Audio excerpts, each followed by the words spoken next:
right, welcome everybody to another episode of Morelia Python Radio. It is your host, Owen McIntyre. Eric is dead. He has ceased to be. He is no more. He is gone. I have replaced him immediately with the backup hobbit, which is Mr. Rob Stone. Rob, say hello to the people. Hello. Good job. We're already doing well. So Eric, of course, had another health issue with his asthma. So he asked Rob to step in. And today we're speaking with Frank. And I'm going to let him pronounce his last name for me because I cannot do it. I'm not even going to try. Owen, it's Colacicco. No. He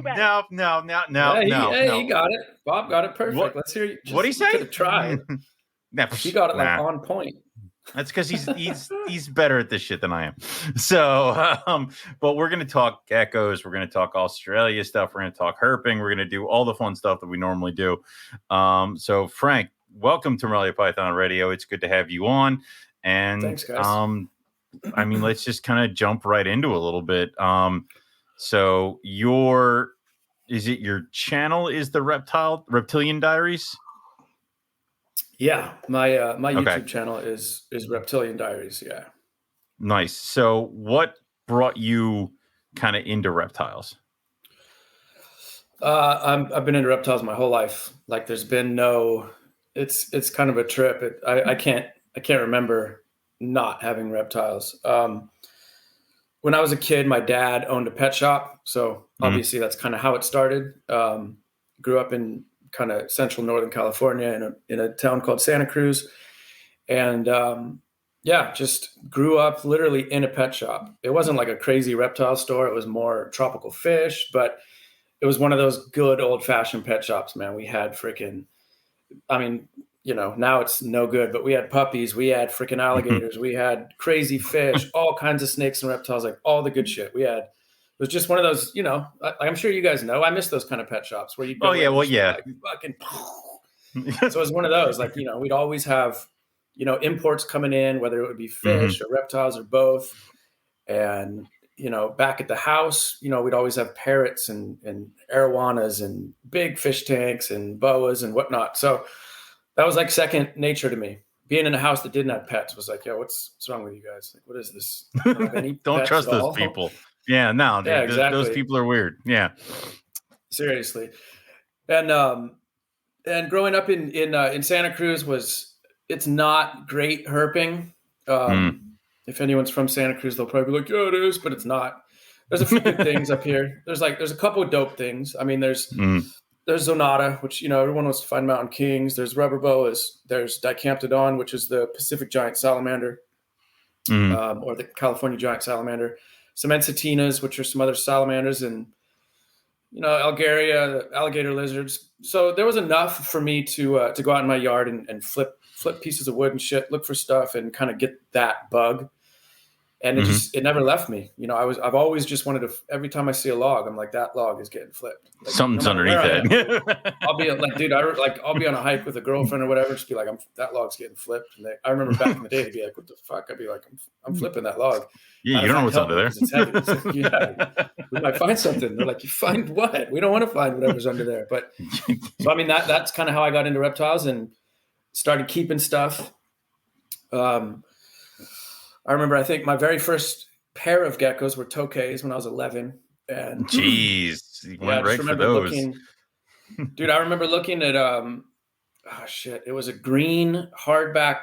I don't think it was National Geographic, but it was called The Reptiles. I'm sure everyone's seen this book. And it had just this picture of a tokay that was just fucking blue and orange. And I was like, that is the sickest gecko I've ever seen. And then at the pet shop, dude, they got some. And I thought they were so rad. Had no clue about a tokay. So my dad's like, yeah, go grab one. Dude, lit me up. My mom got super pissed at my dad about that because I got like jacked up, dude. Like, I just went in and it just boom, got me pretty good. But I wanted a tokay. So I got a pair. Yeah, totally. Tokays are savage. I love them though. So got a pair of tokays. Ended up breeding them. So 11 years old. Nice. I mean, I'm not like on my own, but I set everything up. My dad would make sure I was feeding everything and bred those, and then just kind of kept going. I think I got a banded gecko after that, flying geckos. Cool. Calabar burrowing pythons, just kind of the old school mainstream stuff. And just, I mean, I've had my breaks where I like maybe a year or so, I'll cut way back. But I mean, from then on, it's been just solid reptiles. Nice. So it's what's the collection look like now? Right now, it's actually I'm kind of at a weird point in my reptile life. Hence why I haven't put out any videos for a minute, is because I'm trying to like get my shit together. I just moved from LA back up to Santa Cruz. And it's just been pretty crazy. It's kind of a dream, because when I was in LA, I had me and my wife and my daughter, we were all living in a 1-bedroom apartment in a freaking, like, right in the city. But I mean, I'd been down there for like 20 years. I had a good job. Our spot was cool, centrally located by the beach. I had a garage for my reptiles. Everything was dope. But you know, we always want bigger. We always want better for the reptiles and for us. And so, and we've been wanting to move back up to Santa Cruz because I have a bunch of family up here, and it's a dope spot to raise kids. It's redwood forests and beaches, and it's epic. So we've been wanting to come back up. Finally, a perfect time came. My sister bought this massive equestrian center. It's got a big old guest house on it that she wanted to rent us. So now we're living in a 3-bedroom house we're on 8 acres. Nice. I've got a 3-room facility now for my reptiles, which is like so overwhelming. Dangerous. For me. Yeah. It's super dangerous. And so I kind of was like, I went pretty hard, like, oh, I'm just going to fill up this space. And then I kind of am backtracking now. Like, you know what, dude, I don't want to fill up this space. I actually want to I want to make I want this to be amazing. I want people to walk in here and not just be like, oh my gosh, you have so many reptiles, but I want them to be like, yo, fuck, this is sick. So I want to make big, dope enclosures. Maybe less is more, but I want it to be like walking into like a herp room in a zoo. Like, I want it to be sick. Yeah. So I mean, in terms of my collection, it's a lot of geckos. It's some lizards. I've got quite a few Uromastyx. I've got 3 or 4 species of Uromastyx that I've been keeping and breeding for the past 5 or 6 years. A lot of Australian geckos, some Eublephrids. I have like Eublephris fuscus and Angermenu, which are like the Iranian and Indian leopard geckos. Oh, nice. And I got Europlatus, which are leaf tails. I've got a bunch of Xenosaurus, which are the Mexican knob scale lizards. I've got some Tenosaura, which are the Mexican spiny tail iguanas. I have a couple species of rattlesnakes. Ooh. Yeah, I've always liked those. I have some cool Algaria, which are like from up in the mountains, Algaria shastensis, which is a pretty rad species of alligator lizard.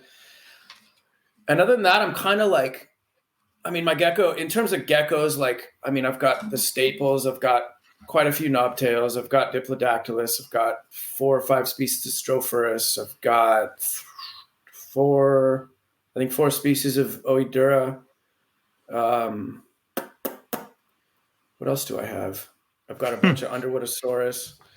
Yeah, I got a bunch. I mean, I have a lot of stuff for me right now, though it doesn't feel like a lot. I probably have 200 or 300 animals, but normally, I don't know. Normally it's crazy because I also do a lot of import-export because one of my best friends lives in Germany. And so me and him ship back and forth a lot. Not a lot, but we do it 4 times a year. So there's a big influx. A lot of I ship for a lot of people in the U.S. So yeah, if you guys ever want geckos, let me know. But I bring stuff in when we ship over as well. And, that is so cool. A lot of times, I'll get a big shipment. And, you know, a lot of times I get stuff, but then sometimes, you know, he'll have a bunch of babies that he wants me to sell for him or whatever, or some buddies over there want to send over some stuff to sell. So there's an influx of animals all the time. There's, you know, just a lot of Prosturus carteri. There's Rhacodactylus or Niara gecko chahua. There's Lichianus. Some of the Rhacodactylus stuff I keep. I've kept them over the years. I've literally kept everything you can imagine in terms of geckos and even reptiles over the years. But I mean, I could talk for literally 3 hours about what I've kept, but that's not fun because can't show it right this second. So let's go. Yeah, I got you. So, you do have what drew you to start the YouTube channel? The YouTube channel, I mean, honestly, and whatever. Like, there's not a lot of good YouTube herping channels. There's just not. Right. Yeah. And it's like, I know the big ones. I know Kaufman, and I know freaking whatever that other fool's name is. That kid from Florida. What's his name? I can't even remember his name. He's got a lot of followers though. And they're cool. They're dope. Yeah. Like, I actually like what the fuck is his name? Something's Wildlife. What's his name? I don't Dude. I don't know off the top of my head. Oh my gosh, that's gonna drive me crazy. Eric would know. He would know immediately because that's He's all Eric buddies watches with is YouTube. Well, he would know who he was. Dude, it was on the tip of my tongue right there. But then there's another dude who's like fully tattooed. His name's Tyler, I think. And I like his channel. Yeah, cool. yeah. I know that guy. He keeps a bunch of venomous shit. So he's buddies with this other dude. And this other dude, it's actually weird. I was going to ask Eric, I was going to be like, were you in Australia with this guy? Because when I was in Australia, they were in Australia and they found an Onapelli python. But it must have been... No, they were after us. Yeah. They went after us, yeah. They went after you guys. Because Yeah, that was with, what's that kid? Tradesman Photography or something? He's on Instagram, and he was. I know Kaufman went with Triple B, right? And no, yeah, but that was way after. I'm talking like when I went I went in. When did I even go? It's fucking COVID, man. February, I think. I went in February of 2000. Right, you were February 2020. Yeah. Yeah. Okay. So, do you guys know who? He's an Australian kid, Ricky Mack. He's a rat. Like, he's got a killer Instagram. He's just he's free handling crazy shit. He's a savage. He's a psycho, but he's nuts. Yeah, dude. 100%, man. Probably not to do that, yeah. But yeah, some dudes went over there with him, and they found an Onapelli, and there was actually some drama because they had gone up into like the Atherton tablelands or whatever, and went onto some like Aboriginal land they weren't supposed to go on, or something like that I'd heard about. Oh, that's gossip, is what that is. I don't know the ins and outs of it, but I was thinking maybe Eric or I don't know if you guys went with him, but I thought maybe you guys were on that trip. Yep. No, it was. Yeah, we're on that trip. I've been on all of them. Owen's been on most of them. So we're all good there, man. We were on the trip. It wasn't that one. I remember seeing what you're talking about. I remember seeing it on Ricky's stuff. Chandler's Wildlife. That's his name. There you go. Yeah, that sounds familiar. Okay. But yeah, I mean, so yeah. Anyways, YouTube channel. That's what we got off track on. Yeah, man. I'm not constantly anymore. I'm kind of over the hunt, but I was always just like, yo, dude, I want to see some decent field herping videos. Like a lot of some of these dudes will go to dope spots, but they just don't. I don't know if I mean, maybe I'm like super jaded, but they just don't seem to know what the fuck they're talking about. And they'll see some shit and it's like, all right, that's rad. Like you saw it, but they don't know what it is. And they're just like, oh, this is like a cool. Everyone goes to Costa Rica, and I have nothing against Costa Rica. I love it. It's dope there, of course. But it's like, I want to see some like way off the beaten path shit. Like even Australia, it's like, yo, dude, go somewhere dope, dude. Like, everybody goes to freaking Uluru, and everybody goes to the Flinders Range, and everybody goes to freaking far north Queensland. Like, go somewhere sick where nobody else is going, man. And so, I mean, I just wanted to I've done a lot of herping, like a lot of crazy field herping all over the world, and I wish that I had more than just pictures of those trips because I want to see them, and that's really kind of why I started it. I was like, yo, I want to watch these old trips that I went on. And so I was like, well, maybe I'll just start filming my new trips and I'll make a YouTube channel. And I'm not like one to self-promote by any means. And that's why my channel's fucking small. Cause I don't keep up on it. I love it. It's passion. It's not dead. So if anyone thinks it's dead, it's not. I'm just trying to I have a couple trips already friggin' filmed and ready to go. I haven't been able to edit them yet. So nice. And I've got trips coming. So it's not dead. Just got to be patient because there's so much other stuff going on. Yeah. So I got a collection. I moved. It's a lot of stuff going on. But so that's kind of why I started doing it, and I enjoy it, man. Yeah. Actually, I don't. I actually don't enjoy it. Dude, I fucking hate filming. I hate it. I feel like it takes away from herping big time, dude. It sucks. Like, Yeah. it sucks to film. It really does. But when you're done filming and you're done editing and you get to watch your videos, then it's pretty dope. But even still, I watch my videos and I'm like, oh my God, this is such a shitty video. But it's there and I can watch it. And in 15 years, I can show my kids and be like, yeah, Daddy did that. It was pretty cool. Yeah, we filmed the last trip to Arizona. We have all that footage. And it's just been sitting on my computer. I'm like, I should really chop that up and get that edited. And I'm like, it just hasn't happened yet. And I'm like, well, I have it, so I can watch it, but we should really put it out for the masses. So you totally should. It's worth it. Yeah. So, but I see the appeal, but I also see the downside of, like, I don't listen to my own podcast. So it's cringeworthy, but exactly. Yeah. It's tough, man. It's tough.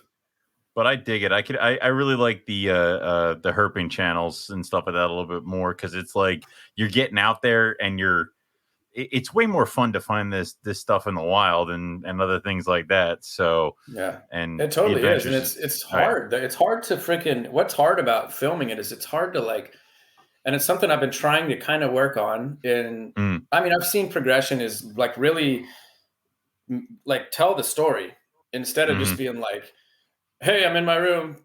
Oh, there's a lizard. Like, I want to tell, because I know, me at least, like, I like to see the behind the scenes. Of course, I like seeing when they catch the reptiles, but I want to see like what do you guys do during the day? Because that's always what tripped me out when I was a kid. Like, how do these guys go herping like in these crazy places? Like, what do they do? Do they have guides? Do they have guns? Do they have this? Do they have that? Like, do they ever get like attacked by animals? Or like, you never hear about that kind of stuff. And so I wanted to know.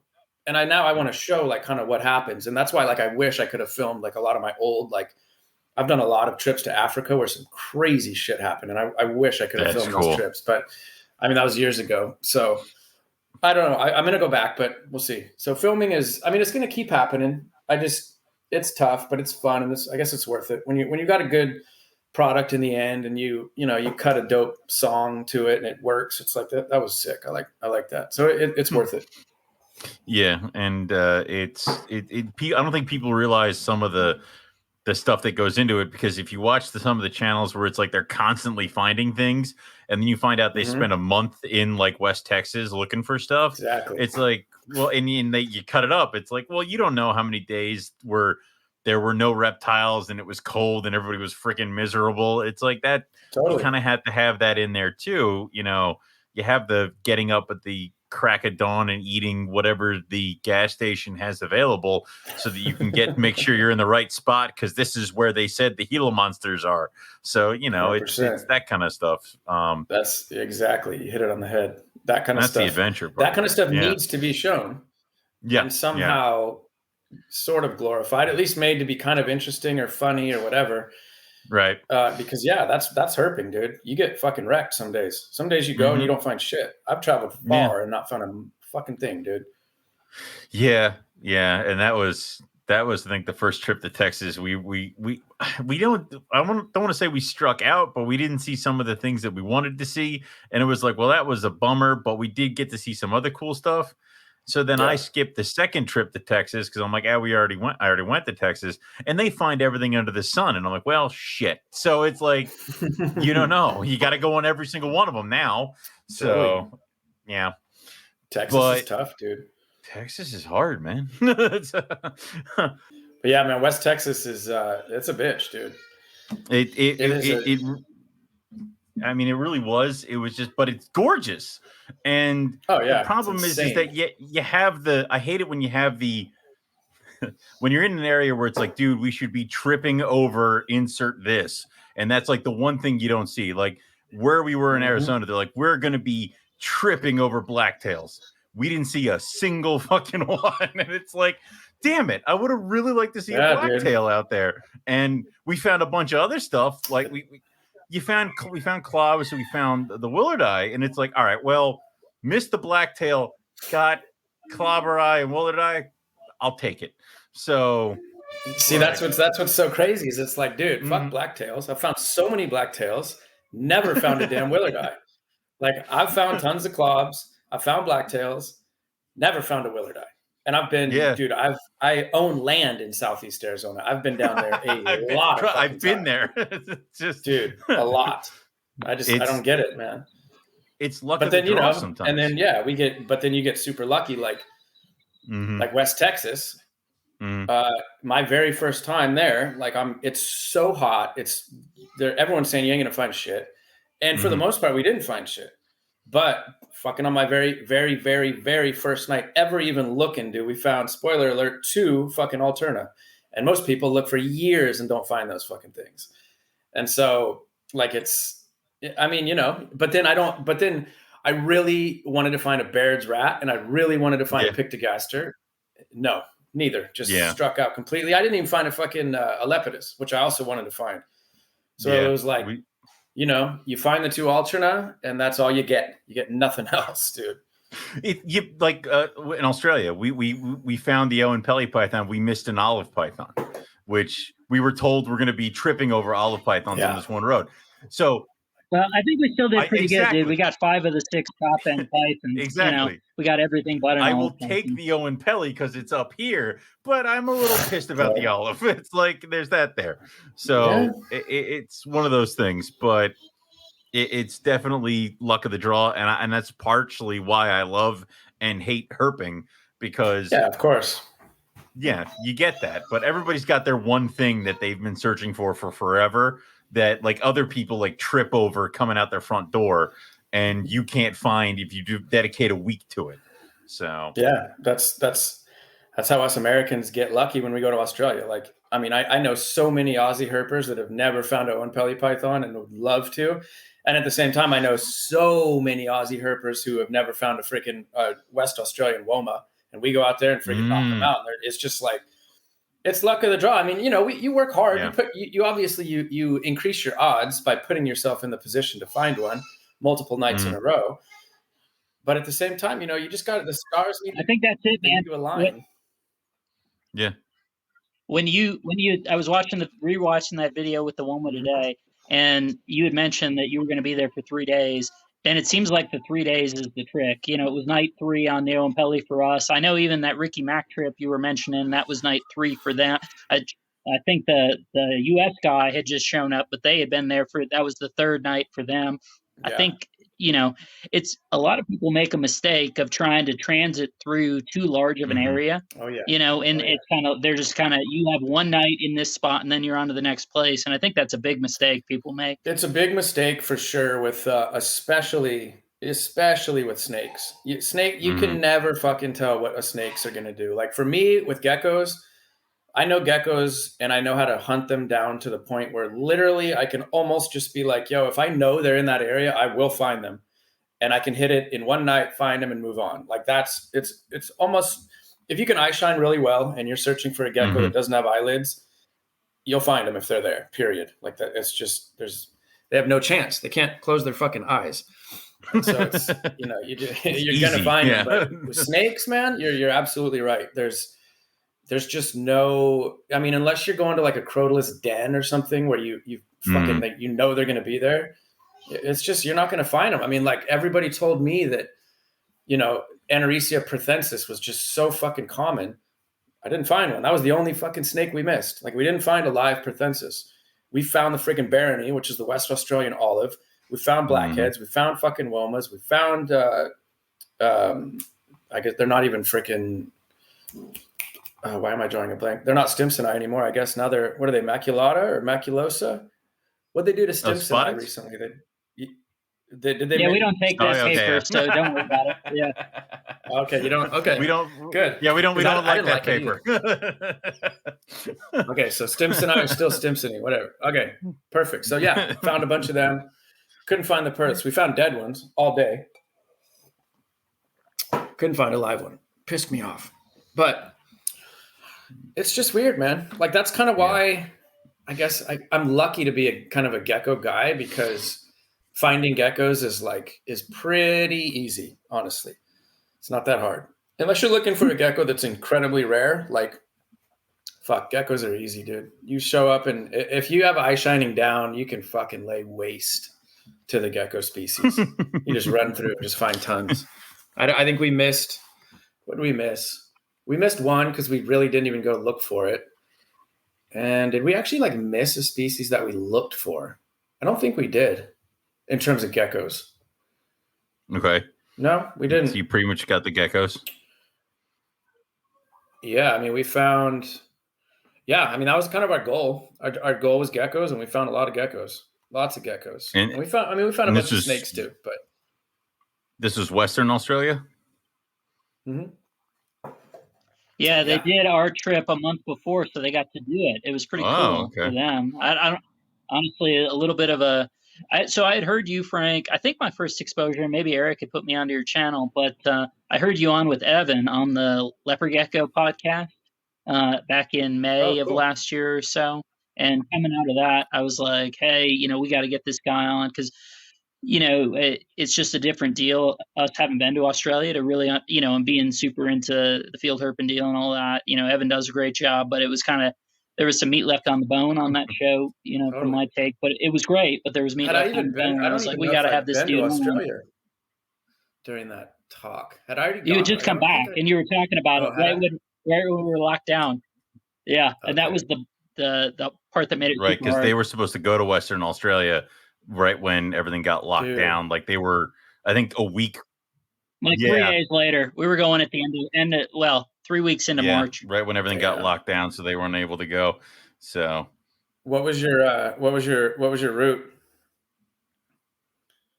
It was probably following you a little bit. So we were really trying to find an imbricata, a southwestern carpet python.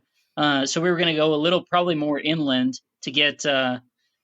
Kind of towards the Goldfield stuff, not quite that far, and then come up north. We where did we find and Cervantes. I was going to say Cervantes is good for him. The Pinnacles is good for him. We found 3 freaking dead ones. Didn't find a live one. Oh God! But we found 3 dead ones. One of them was hold on, Cervantes. Is it Jurien Bay? Nambung. Well, Nambung is where the Pinnacles, right? Sure. And then there's. I'm trying to think of the name of the town. Hang on, let me look on this map real quick on my phone because there's a town, I believe it's north of Cervantes we saw 2 just freaking they're dark. They're nice looking snakes, but they were wrecked, dude. No, they were on the roads. Yeah, they just got trashed. Jurien Bay, yeah. So we had planned to stay in Jurien Bay, which is like I don't know, it's probably 50 or 60 kilometers north of Cervantes. And we got in there pretty late. And as I'm sure you know, with other parts of Australia is if you come into these small towns late, if you don't have a reservation, you're fucking sleeping in your car or you're not staying in that town because shit closes down early. So we'd come into Cervantes too late, couldn't find a spot to crash. And so we ended up road cruising a little bit around there and ended up seeing an imbricata on the way down. And then we saw another one down in the town of in Cervantes, like literally like, dude, like damn near in town. And then the next morning we were driving the road from Cervantes into Nambung, into the Pinnacles is dude, it looks like such a good road cruising road. And then we found there was a crushed one on that road too. So when you go back, hit that area. Go there. They're there pretty thick. Yeah, that's awesome. They're pretty thick there. Yeah, it was cool. So aside from it wasn't cool finding dead ones, but it was cool. Well, yeah, there's that. Yeah. So aside from the imbricata, I mean, obviously you found some really cool stuff over in Western Australia. I mean, what was the highlight?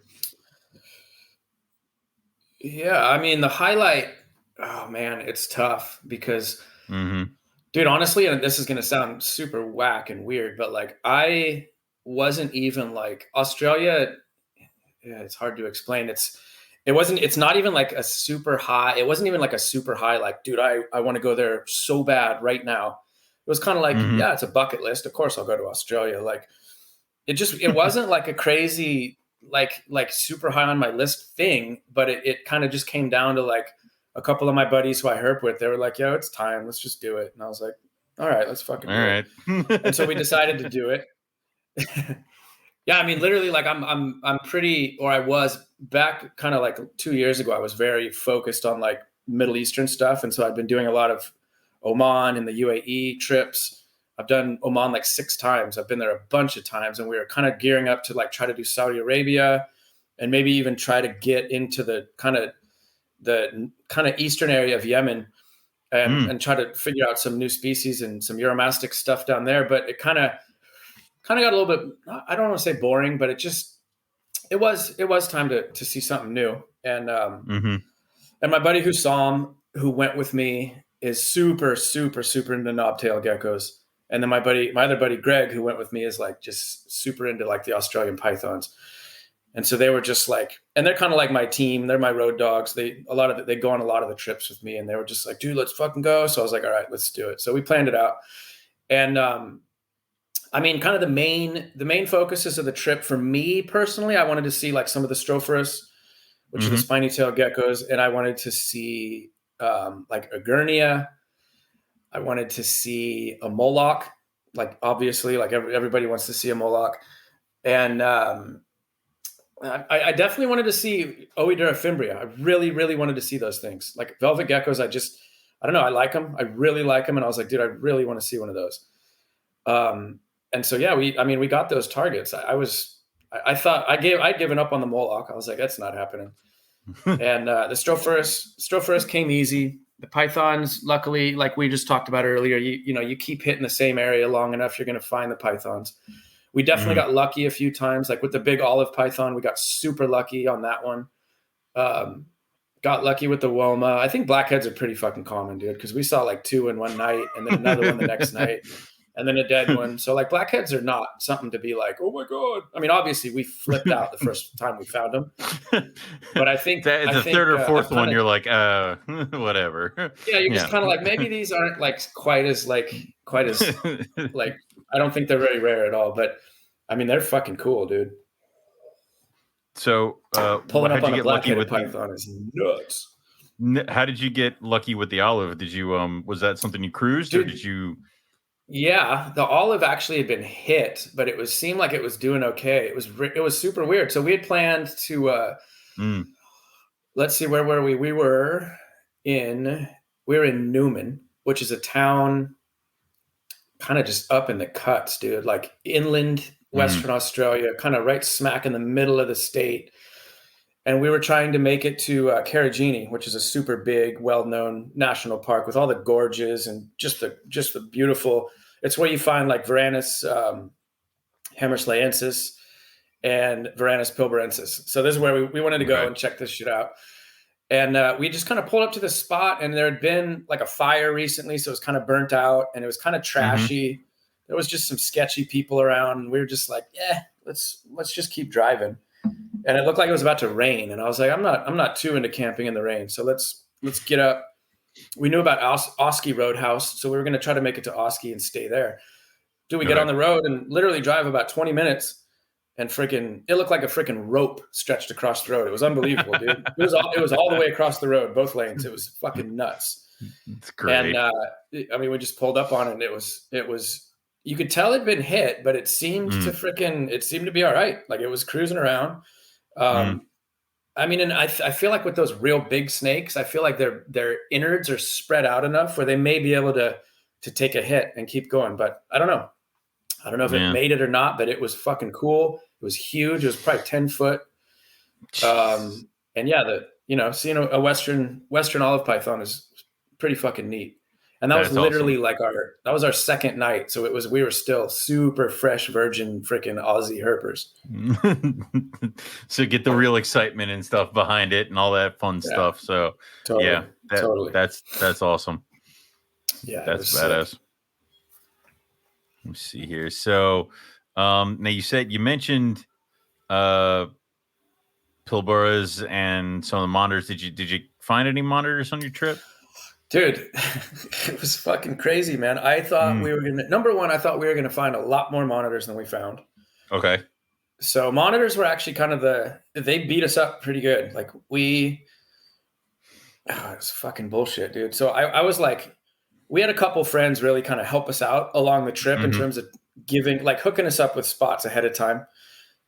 They said, yo, check this place out. You'll find this here and that here. So we were like pretty much positive. It's like, yo, you're going to find friggin' Varanus catalineatus.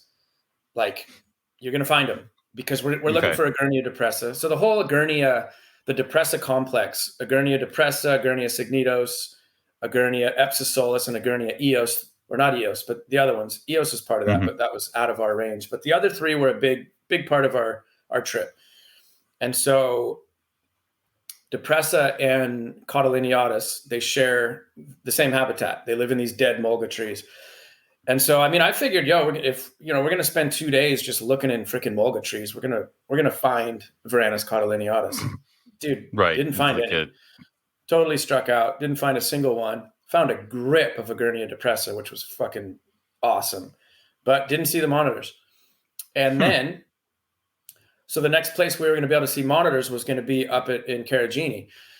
And dude, it was so hot that, I mean, I don't know if we were just being bums and sleeping in too long or what, but we didn't see a monitor for the first day. And then the second day, dude, I found a tiny little baby one. And I think I think I flashed a photo of it in the video because, dude, it was fucked up. We caught the baby, and I was trying to place it to freaking take some video and photos. Fucking adios, dude. Gone. Got no footage of it. Got like one shitty photo of it.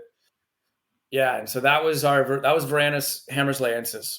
And so we did find him. I did get the voucher. We did find a baby.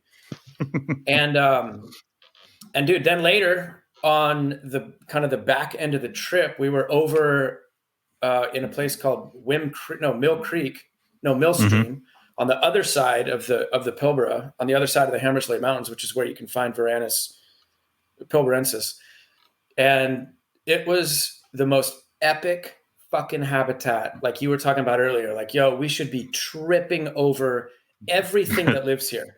Dude, it was so rad, dude. It was like straight like Billabong, big old like creek next to this huge rocky bouldery hillside, all these eucalyptus, there's fucking cockatoos flying around. Like, it was sick, dude. Nothing. I'm just hiking around. I got so sick and tired of hiking around. I'm like, fuck it, I'm done with the camera. Put the camera away. I get way to the top of this mountain, find a big old female Varanus pilbarensis with no camera. Oh my God, no. And I was just like, dude, I'm not gonna grab it and hike all the way back down with it, because literally it was like real far. And normally I'm not the type who's like, oh, you're gonna displace it. Like, yo, I'll bring an animal a couple 100 yards and then put it back. But this was a long distance. So I was like, you know what, dude, fuck it. I didn't have my phone or nothing, but I saw it. My buddy Greg saw it. It was beautiful, but didn't get any photos of it. It was a total bust. And so that sucked. So really we didn't. And then the other dwarf monitor that we found an Aki, which was cool as shit. But dude, this thing was so wedged into this rock that it was impossible to get it out. No way. And so got no photos of that. Didn't get it out of the rocks, nothing. So, I mean, we got fucked up on the monitors, dude. I mean, the Parentes were cool, but we got worked. Yeah. Lizards are hard, man. We found two. Yeah, lizards are tough. You found the two Parentes just kind of. We found two Parentes, and nice. Those things are just gnarly. They're just so big and so strong, and just fucking. We didn't even catch them. I grabbed one of them by the leg. And in the video, you can see like it just ran right past me. I grabbed it by the leg, and it literally felt like grabbing like a dude's leg. I grabbed this thing's leg, and it just was like, nope, and just ripped his hand right out of it. Like, just nope, you're not touching. It was crazy, man. How muscular those things are. It was just totally just not a chance, buddy. I mean, it was a big lizard. It was probably 7 foot. I mean, yeah, I mean, and those kind of lizards, you just come up on them randomly. It's not, you can't really even go look for them. It's just like, you just got to be tripping around and you'll find them. I mean, do you really want to catch the 7 foot Perenne? Because I mean, I feel like that would be kind of hard to handle. And then, you're just going to get gnarled up by nails and stuff like that. So it's like, I understand it's worth it. I'll bleed everywhere, but. And dude, well, that's the thing is, it's I don't like, care if my arms are all tore, but a lot of people will be like, oh, that's what I'm saying. And a lot of people will be like, oh, you're doing that shit for the video. It's like, no, I'm not. Because if you would have seen us way back before we film, like we catch big monitors, like in Africa, big rock monitors, dude, just tackling them and getting fucking trashed by them because it's awesome to look at them, dude. I have pictures of me back in the day with big monitors. and it's just cool to look at them. I want to see them up close, and some people don't agree with it, and that's fine.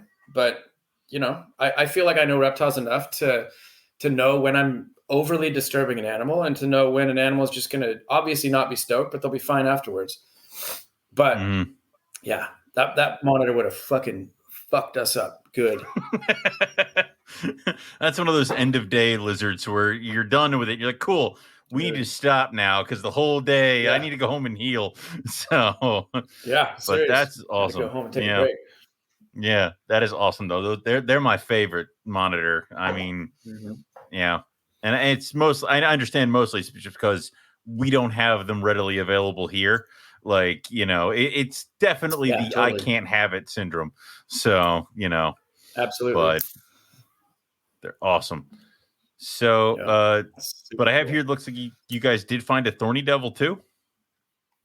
Yeah, man, we did. We got lucky on that one too. Like, I feel like a lot of this is just luck. Like we said, it's just driving around, dude. Yeah. It's not like you can be like, oh, I pinpointed this thorny devil and I tracked it and all this shit. It's like, no, you didn't, bro. You were driving from a hotel to the airport and you found it. No, you didn't. You went to throw your, you know, soda can out in the trash can. You looked over and there it was. Like, come on, dude. That's literally, dude. It was a trip. We were done herping. Literally, we were done. Like, we were driving back to Perth, basically, and we were out of the outback. We weren't in any sort of desert situation. It was wet. We were almost in like farmland. My buddy who saw him was in the back asleep. Greg's driving, and I'm just sitting there tripping out, listening to music. And I look, and there's a thorny devil crossing the road, and I thought we hit it because, dude, Greg didn't even see it. And I was like, well, I mean, he might have seen it at the last minute, but I was just like, fucking Moloch. And he was just like, whoa, and friggin' pulled over, dude. And there was like a shitload of cars. And I'm just like, oh, this thing's going to get hit, dude. So I jump out, dude. I just straight stopped traffic. I was like, I don't give a shit. Even if it's Western Australia, I'm not even supposed to be touching animals. I was like, I'm going to get this thing off the road. Like, I'm not going to just let this thing get hit. Whatever, dude. Find me. Yeah. So I stop this truck and I grab it and I run back over. And yeah, it was crazy. It was not what I expected. Like, not the habitat I expected to find it in, but I mean, it was, it was epic. Super cool. That's freaking awesome, dude. You know, and we've since we haven't been able to go to Australia, we've been doing these US tours. I mean, they're cool to take the edge off, but man, I'm dying to go on like some big herp adventure where it's like 24 hours worth of flying in the middle of nowhere kind of deal. Dude. So yeah. Me too, man. Me too. You guys have any like do you guys have it like, I mean, what's the deal? Like, do you guys have like a credit with the airlines or like what's up? I don't know, because I wasn't going on that Western Australia trip, but Rob, did you guys have like credits or what are you guys planning shortly? You guys got something cooking, right? Yeah, well, so Eric has a refund and I have or I got a refund and Eric has a credit. And then we certainly have plenty of ideas. Both. So the funny bit to me about stopping traffic is I did that on a big male scrub python up north of Cairns, where I had seen it at the last minute, pulled to the side. It was maybe 2 foot into the lane, at the end of the night or whatever. Same deal as we're coming back. I just parked, hopped out, and I start running down the lane in that highway that it's like, well, you're going to have to blast me if you're going to be in this lane. So, and of course there's somebody coming at you. So same, but I wasn't going to miss out. I wasn't going to see a, 11-foot male scrub python get nailed right in front of me. And he wasn't too thankful about the whole deal, put some teeth into my leg. But it was the coolest thing ever, man. Hell yeah. See, that's what I live for. That moment when you see it and you're just like, can't get out of the car fast enough, dude. We've several times where we've 100%. All bailed out the car and the car's still rolling down the street because we all jumped out of the car and it's like, oh shit. Totally. So, and someone's got to jump back in. So it's, Or those cars that like friggin' lock the door when you stop and you're just like, oh gosh. And you're ripping at the door. Trying to get out. Like, fucking open the door. It's the thrill of running down a dark ass street with no lights anywhere with your headlamp running at this snake that you kind of have an idea of what it is because you saw it before you jumped out of the car, but you still kind of don't know. And then you come up on it and it's like it's a lifer, it's a blackhead, it's a Stimson's python, it's a freaking a northern brown snake, right, Owen? Oh yeah, there's yeah. some The fun northern bit, brown as snake. I'm sure you saw when you're in Australia, is that the pythons will sit there. The elapids, Lapids will man, go. they're just grease lightning. As soon as you get up on them, and they start moving. So Owen and I were out there running after this northern brown snake, and it sort of would go 15, 20 feet, and then it would stop and turn back and come at us a little bit, and then if we kept coming, then it would go a little bit further, and we did that process 4 or 5 times, right? And then it just kept on the full charge, and it was like, okay, we've probably pushed our luck on this That's on enough. this deal. It was decently sized, I mean, in the photo, the terrible photos that I have, it's like, well, is that what, a medium-sized adult olive python? What is that thing? Yeah, Or I should say water python. Right. What is that? I just wanted to stop for 2 seconds so we could get a picture. That's all I wanted from it. Like I didn't, but yeah, nah, man. But no, the brown snakes, they're not having it. They're not having any part of that shit, dude. We caught a few, and Greg loves to tangle with those things, dude. So he loves, he'd be like, "Oh, it's a king brown," jumps out, fucking grabs it. I'm just, dude, it's all pissed off, doing its whole fucking thing, lunging and freaking out and shit. Yeah, we found a handful of kings and some western browns. Mm-hmm. But yeah, those things are so gnarly, dude. So much gnarlier than actually any venomous snake that I've messed with. And I've messed with cobras and shit, but those freaking brown snakes are just psycho, dude. They're just crazy. They're just 100%. It's always 100. It's never the ramp up, but I mean, you found venomous snakes in Africa and stuff too, right? When you were over there. Yeah, totally. I mean, we found, I found Cape cobras. I found coral cobras, which are aspidolaps. I found all the different bitis. I mean, bitis are big slugs. Those are no problem. But I mean, green mambas. Never found a black. What other venomous shit we found over there? I think that's it in terms of, I mean, like a big puff adder will give you trouble, but they're pretty chill. Like they're so fat and big. Like if you have a hook, you just pick them up by the tail and put the hook mid body, and you can maneuver them around. Mm-hmm. Like the mambas they're the real sketchy ones. They're more in tune to like brown snake, the lapid style. And the cobras I've played with are like, they're just so calculating and smart that they don't act all fucking spastic and freak out. I know some of them do, but the ones that I've played with they're pretty chill, man. Like we caught a Arabian cobra, Naya arabicus in Oman, that was like, it was pleasant. The snake was so chill, dude.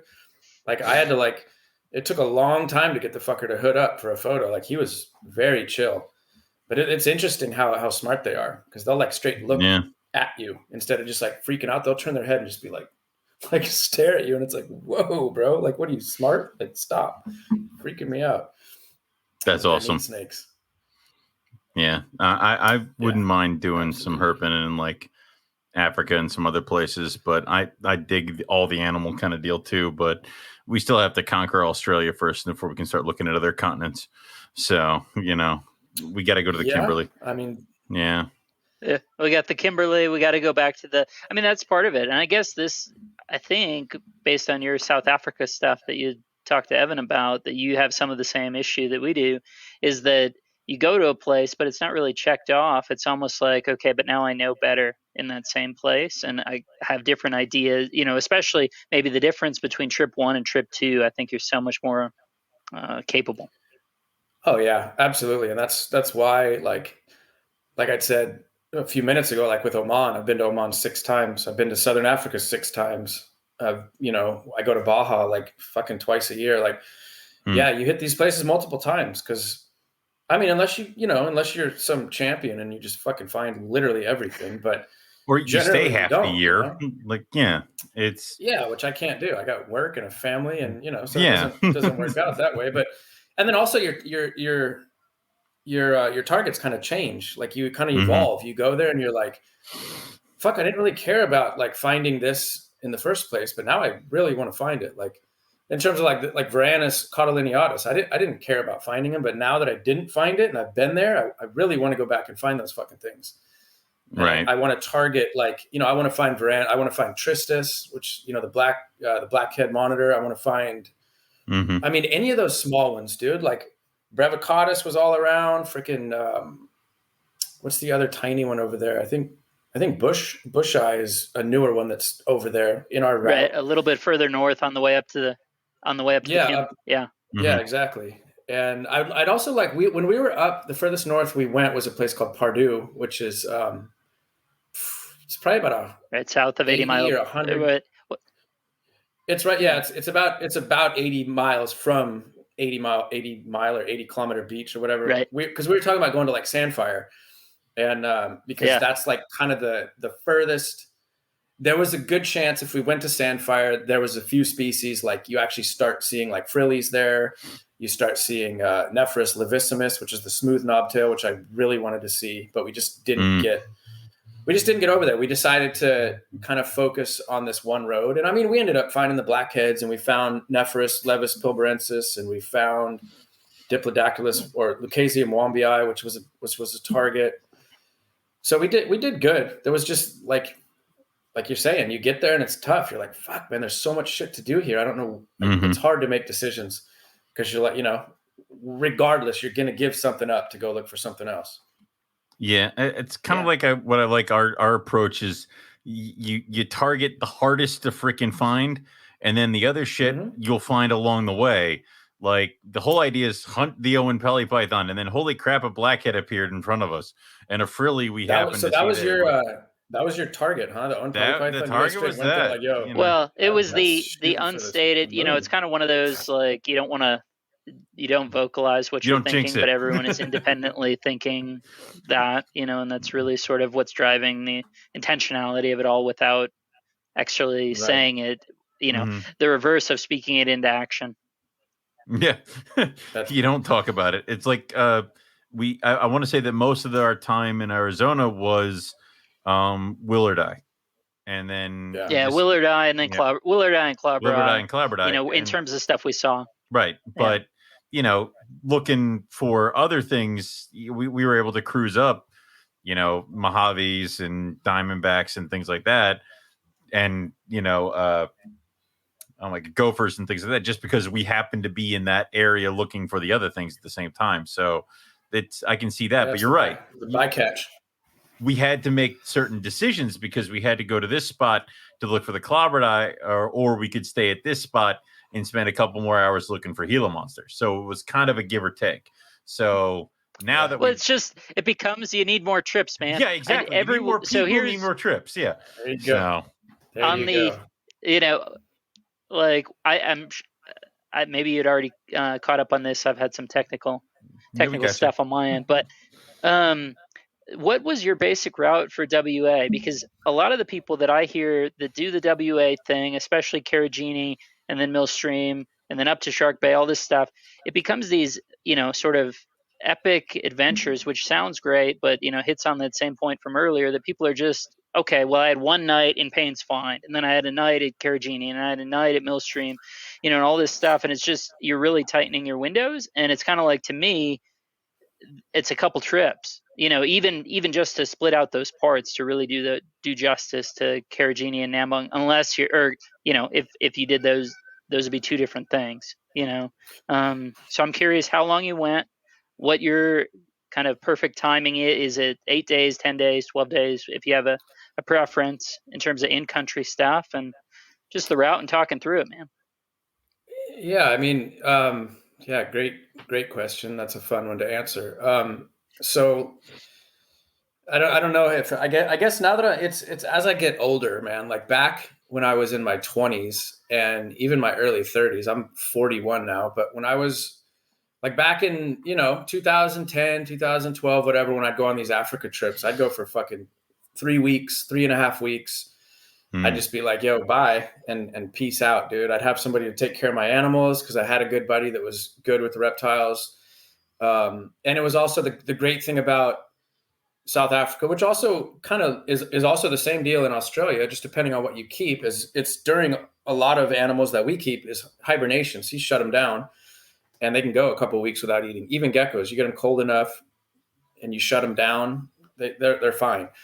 Right. So 3 weeks is amazing, but I can't do it anymore. I have a daughter, I have a wife, I miss them. And so nowadays I'm usually like, 10 to 12 days on the ground is kind of what I'm looking at in terms of, that's what I feel comfortable with, leaving my wife and daughter, leaving my collection, and just for my sanity. Cause like, I like being home nowadays. I mean, I love traveling, but at the same time, like, you know, I like to be back. I like to be with my collection. You know, I have a job, I got responsibilities and whatnot. So 10 to 12 days on the ground is good for me. 12 is probably the sweet spot, especially for something like Australia. It's a long trip, you know, it's going to, and you lose time going. So you're going to take whatever, 2 days to get there.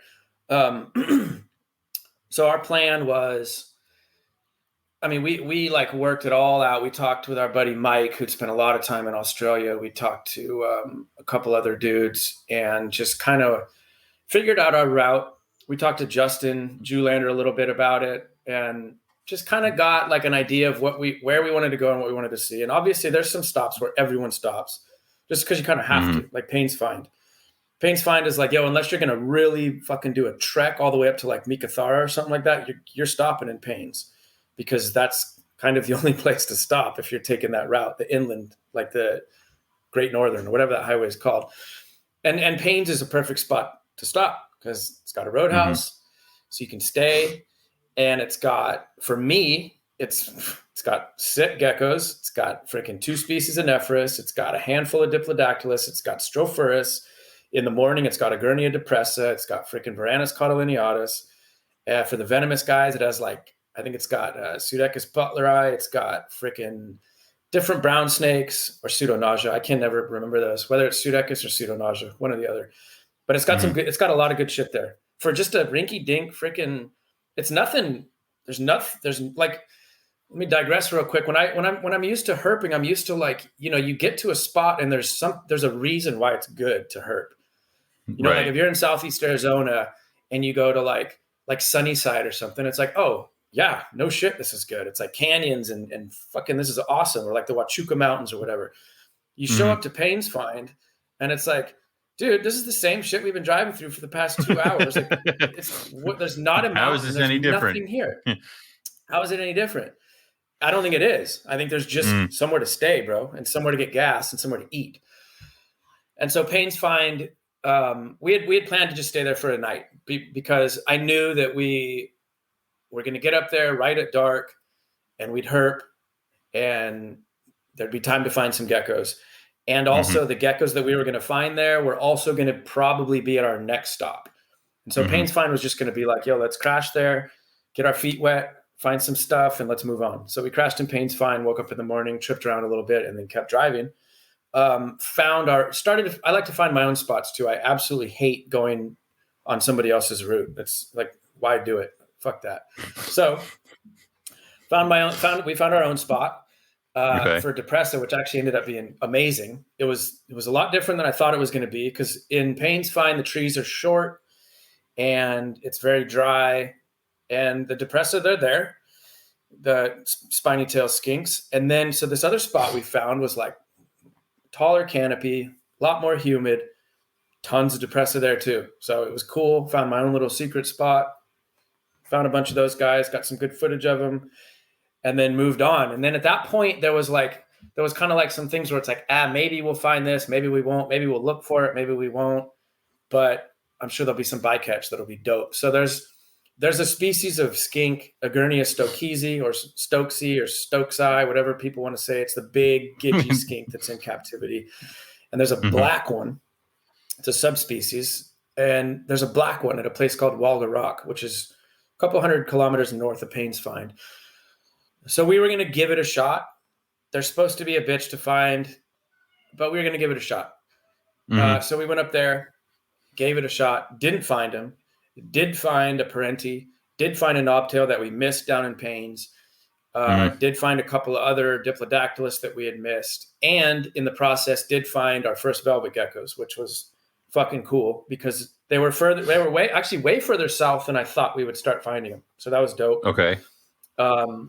And I think we found our first Stimson that night too. We found a grip, a Stimson eye. Those things are common as shit up there. Yeah, I think we did. So then at that point, that was like our second night. And we were in a town called Q. and Walga Rock is near there. So Q, I can't even fucking remember if it's north or south of Meekatharra. But anyways, the next day was going to be kind of a push. So these first nights weren't like, hey, there's like these massive targets and we need to like make sure we stay there a bunch of nights. Mm-hmm. It was like, yo, we're going to be herping in the day looking for these Agurnia skinks, and then we're going to move the fuck on. So once we found them, it was like, well, let's keep going. The bycatch was killer. It was keeping us stoked. So we kept going north. And Carragini, we did plan to spend 3 nights up there. And unfortunately, I was pretty sick. I don't know if it was COVID. I don't know what it was, but I was fucking wrecked at Carragini. I herped. I did it. I pushed through it, but it was whack. A couple of the nights were just gnarly, just sweating through freaking fever sweats and shit. But it was dope. Found a bunch of stuff. And we would have probably, if we kind of like really got wrecked and didn't find a lot, we probably would have stayed another night. But since I think we found 4 Stimpsoni there. We found the Baron Eye. We found a whole bunch of geckos. And dude, honestly, it was fucking miserable there, dude. It was so effing hot. Like it was insane, bro. And I'm used to herping the Middle East, like real hot, but it was so hot that it was like, yo, let's just get out of here, dude. Like we found some cool stuff. We found a DOR black-headed python, which was like, yo, that's a good sign. And then we found a bunch of Centrillion blue tongues, which was fucking dope. Those things are so cool, dude. And so that was really cool. And so at that point we were like, all right, like I think we did pretty well. And if we feel hurt later, like we didn't spend enough time here, we can hit it on the way back. Because we had like kind of to answer the question earlier, we had the trip very loosely planned. We had stops that we wanted to make, and we obviously knew when we needed to be back, but we were just kind of like, let's just see how we do. Let's just see how it goes. There was some places where we thought we were going to stay 2 or 3 nights where we only stayed 1 night. There was other places where we thought we'd stay 1 night and ended up staying 2 or 3 nights. Like once we got way up to the very top, what is it? Like Pardue and like Port Hedland area is just, it's kind of ugly. It's not real pretty, but it's just, dude, the herps are just fucking epic, and it's thick. There's a lot of shit. You find a lot of stuff. And so we were having fun up there, finding a lot of Stropharis ciliaris, finding the blackheads, finding a lot of different weird little snakes, some like Sudas. We found some ringed brown snakes. Nice. A lot of different geckos, more Stimpsoni. And it was just, we were having a good time up there. So we ended up staying a couple of days. And then, then it's like, okay, we stayed 2 or 3 nights, and now we kind of, that was when it was like, we can either relax and kind of kick it up here, or we can jam up to like 85K beach. And it was like, fuck, dude, let's just stay and relax. And I was still kind of like battling whatever I had. I kind of wanted to chill. And I was like, you know what? We got a lot of stuff left. So let's just kick it. So we stayed there.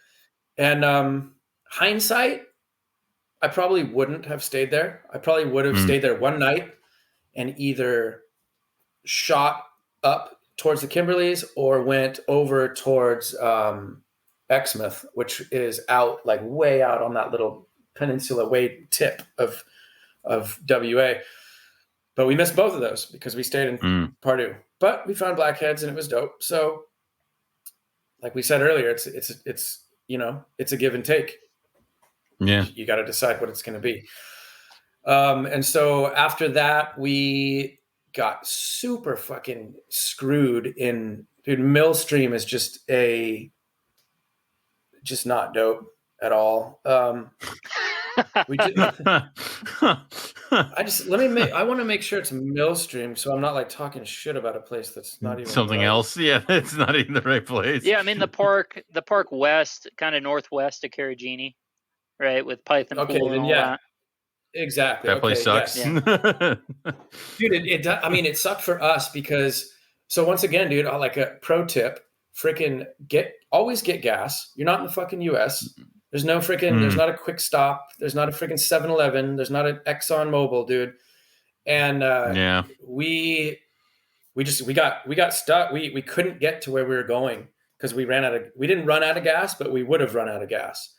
And so we had to basically stop and just camp on this shitty ass dirt road, no habitat. Couldn't get to where we were trying to go. And then Millstream is kind of like, I'm sure, the kind of shit that you're going to run into if you do the Kimberleys at the wrong time of year, where monsoons come through, big rivers come through, roads are closed. We couldn't get into Millstream, couldn't get to Python pools, and just ended up wasting like 2 days, just literally 2 days, just fucking finding that just jack sucks. shit. Yeah, it sucked. I mean, we found like some random little, Diplodactylus geckos. We found some pygopids, which was cool, the little legless geckos. But yeah, just wasted time. And so that was a bummer because I wanted to, there was a lot of stuff. Like that was another chance to find more of the Pilbara olive pythons. That was more of a chance to find this fucking new species of Underwoodosaurus that I really wanted to find that we didn't find. There's a lot of stuff over there, and we just kind of blew it. It wasn't the area's fault. It was more our fault, just being unprepared.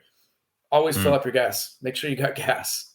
Dude, it sucks. Yeah, we ran into that too when we were on our last trip into Kakadu. Actually, the night we saw the OP was we were sitting there. We had the, we were doing all the fiddling because it was like, well, we were at the end of October, which meant that I guess the holiday, the seasonality switch was November 1st, and this was Halloween, and it was running into the spot where it's like, yeah, exactly that. If the gas station wasn't open when we got there, yeah, we were out of luck. So we're watching it decline. It's just going, well, I sure as heck hope they're open because otherwise, yeah, we're out of luck, man.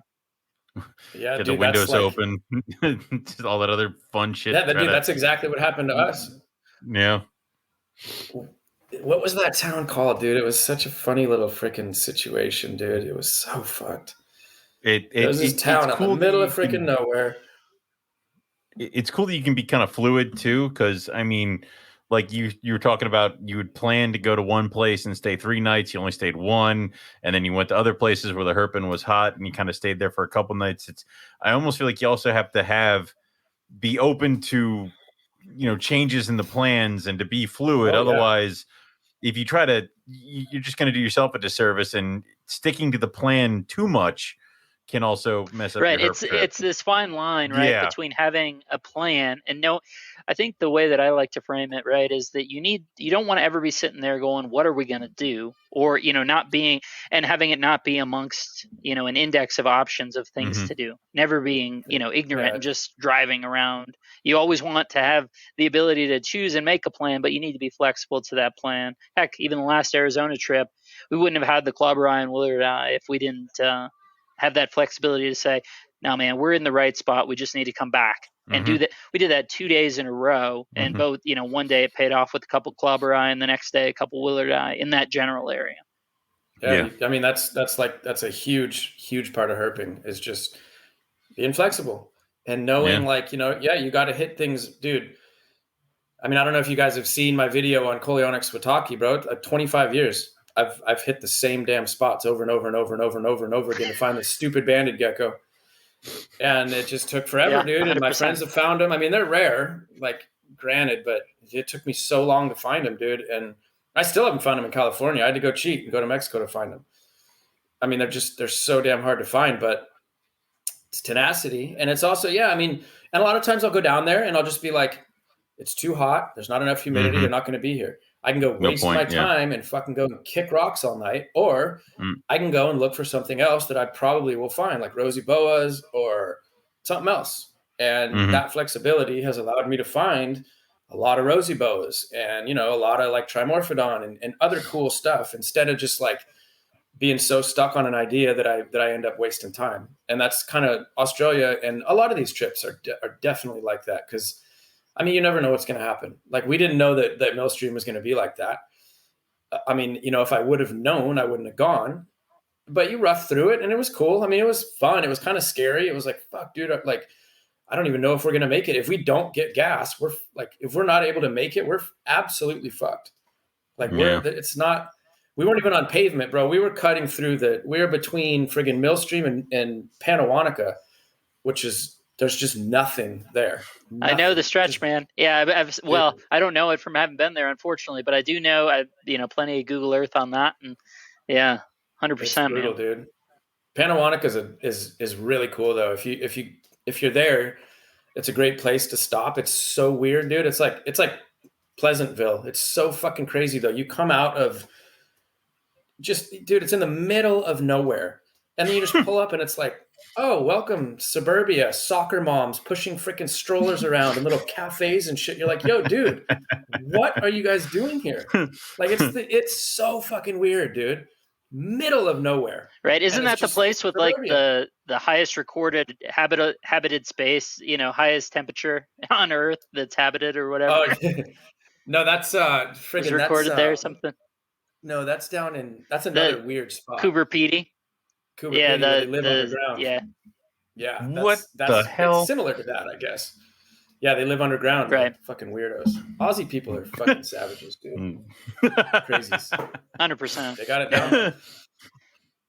But yeah, so once we got to the coming coast, up here, though, we'll have to the story. Once we got to the coast. Mm-hmm. Go ahead. Rob? Oh, no. I apologize. I was just going to say, coming up here, later on in the conversation, we'll want to hit you up about some SoCal stuff. We're going in April, and then wanted to talk some AZ stuff if you've been out that way. So, yeah. But no, this is great. I don't want to interrupt the flow on this deal. So, all right. So we, once we got once we did Panawanica, we, what did we do? Panawanica I think we went straight to Shark Bay. And Shark Bay is worth 3 nights. Probably 3 nights is Shark Bay. Unless you're there like straight up to like do a lot of other things in Shark Bay. If you're there to herp, 3 nights is good. It's beautiful there. It's absolutely beautiful. Like it's so fucking cool there. Like I'd bring my family there and just chill. It's such a mellow spot. Once again, it's not real like, it's not like, whoa, look at this habitat. It's kind of like, oh, there's more spinifex and more fucking shitty bushes and red sand. Like, I wonder what's here that's not over there. But you find stuff, man. And we got lucky with that. Woma was just a trip, dude. So my goal, the Woma was probably kind of like the Onapelli. It was like, it'd be so cool if we found a Woma. 100%. Not gonna find one. Yeah. But there's a tiny little gecko that only lives there that I really wanted to find, which was Stropharis michaelsoni. So I wanted to find this gecko. And they're supposed to only be in the spinifex, and there's really not a lot of spinny in the area at all. And so we had driven up to like the very tip, which is called Perron Peninsula. So we had driven up to the very tip of that, Perron Point, came back, and I saw like this tiny little patch of spinny. And I marked it on my phone. I'm like, we're going to come back here tonight. We'll eye shine this little patch and just kind of see what happens. Come back, freaking eye shined it. There they were, like clockwork. I love when that kind of shit happens. It just worked out real easy. Just pulled up. There's the spinifex. There they are, not anywhere else on the spinifex. So we found them. Awesome. It was like, all right, well, let's go road cruise now. Because a lot of times what's weird is the Taliqua, the blue-tongued skinks, they'll be on the roads at night, which is a trip, especially the centrillions. Those things are on the road all the time. And so we wanted to find a Western, which is occipitalis. And so we start road cruising back and forth. And then road cruise down this kind of the road that comes into Denham, which is the main town in Shark Bay. Yeah. And dude, I think even in the video, you can see street lights in the town.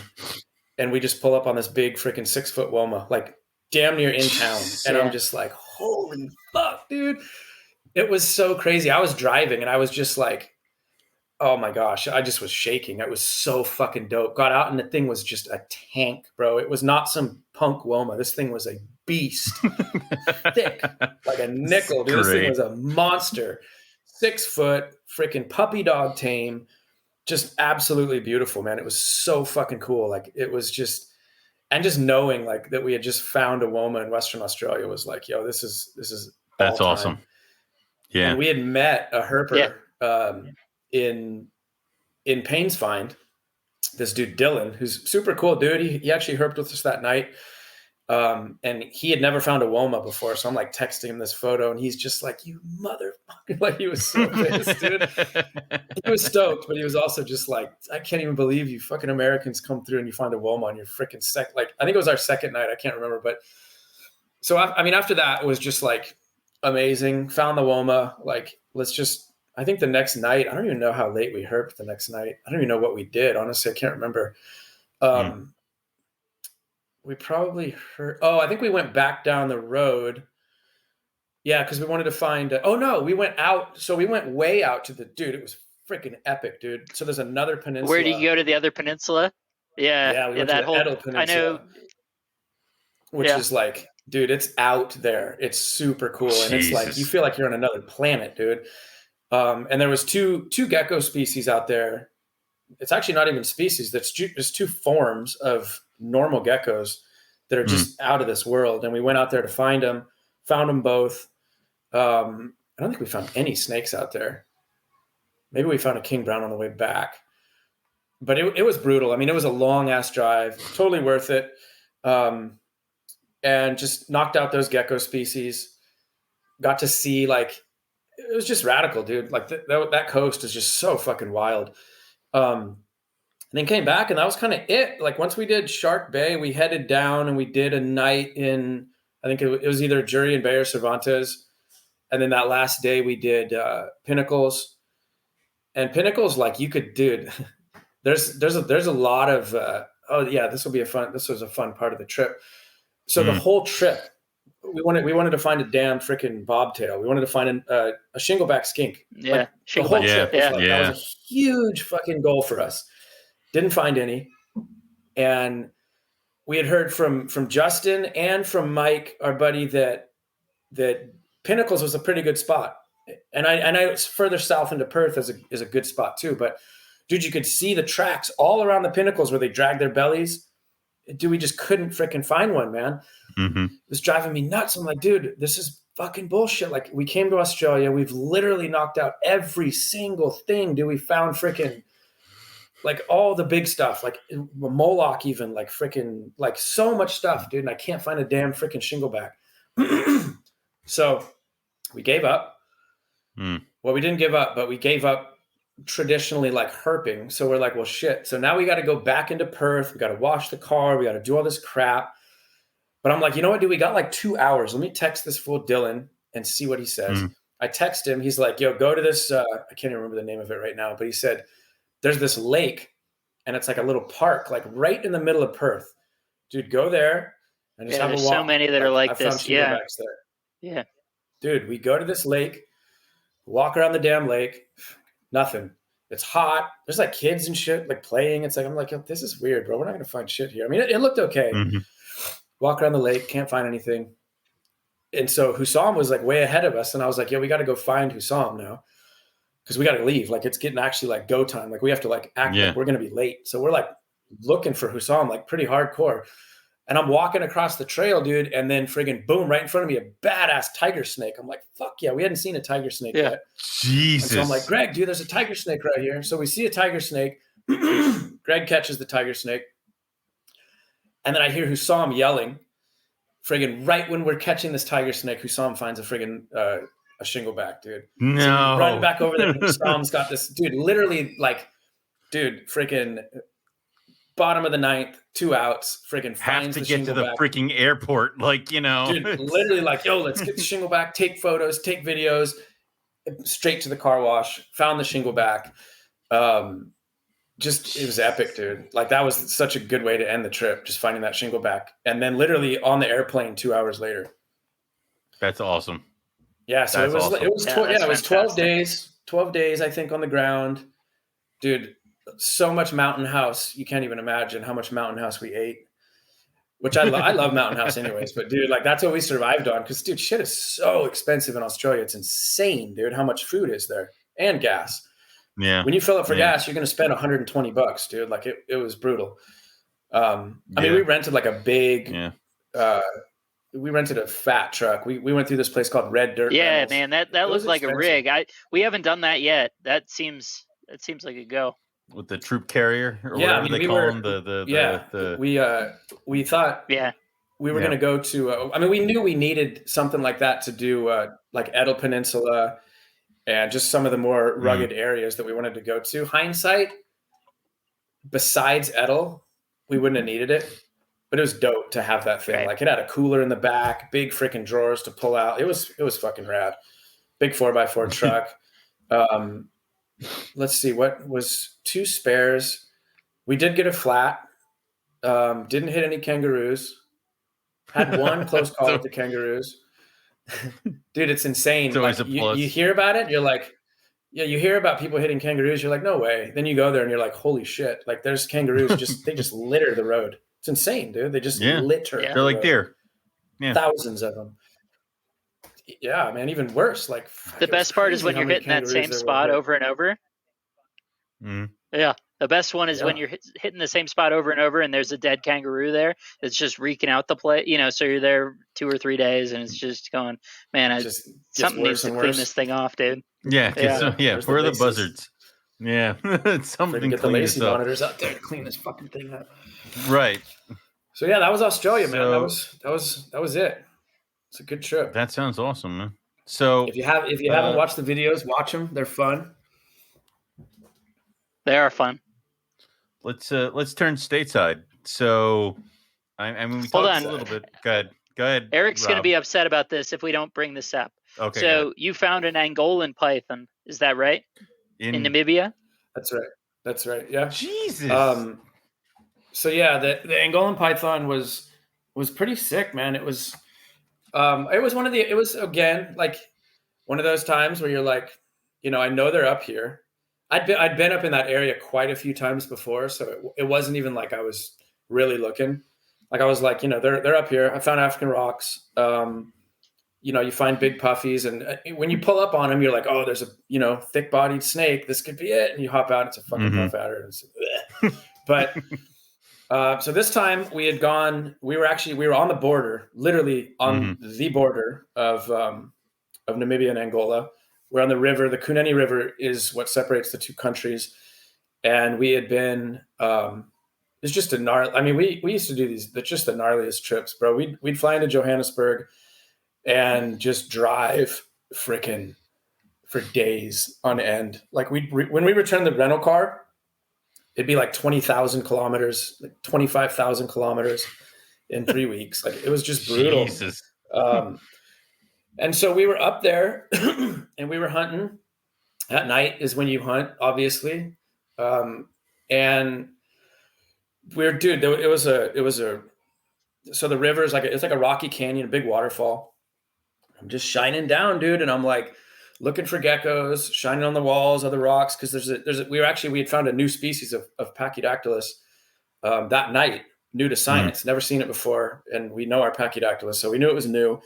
And we hadn't found it that night, but we were like, all right, or we hadn't found an adult. We found a baby. So we're looking for an adult. And I looked down on a ledge and I could see a snake. The profile looked pretty good. And I was like, my buddy Jason was on this trip. I yelled at this dude, Jason. I was like, Jason, there's a fucking snake down here. And I don't know why, but so he climbed down and I was spotlighting it. I'm like, dude, I was like, I just kept saying, don't tell me it's a rock python. Don't tell me it's a rock python. Please don't tell me it's a rock python. He fucking holds it up and he's like, he just yelled out. He's like, Ankide. I'm just like, holy fuck. I just lost it. It was so crazy, dude. And he climbs up and it was just, it was an adult freaking just beautiful Angolan python. And I mean, great. I mean, that was the story. It looked like it had maybe been grabbed by like an owl or a hawk or something, or maybe a hyena. Cause it had they were healed, but pretty big puncture wounds. But other than that, man, it was so mellow. And I've kept Angolan pythons and mine have been assholes, but this one was so chill, dude. That's like rosy boas, right?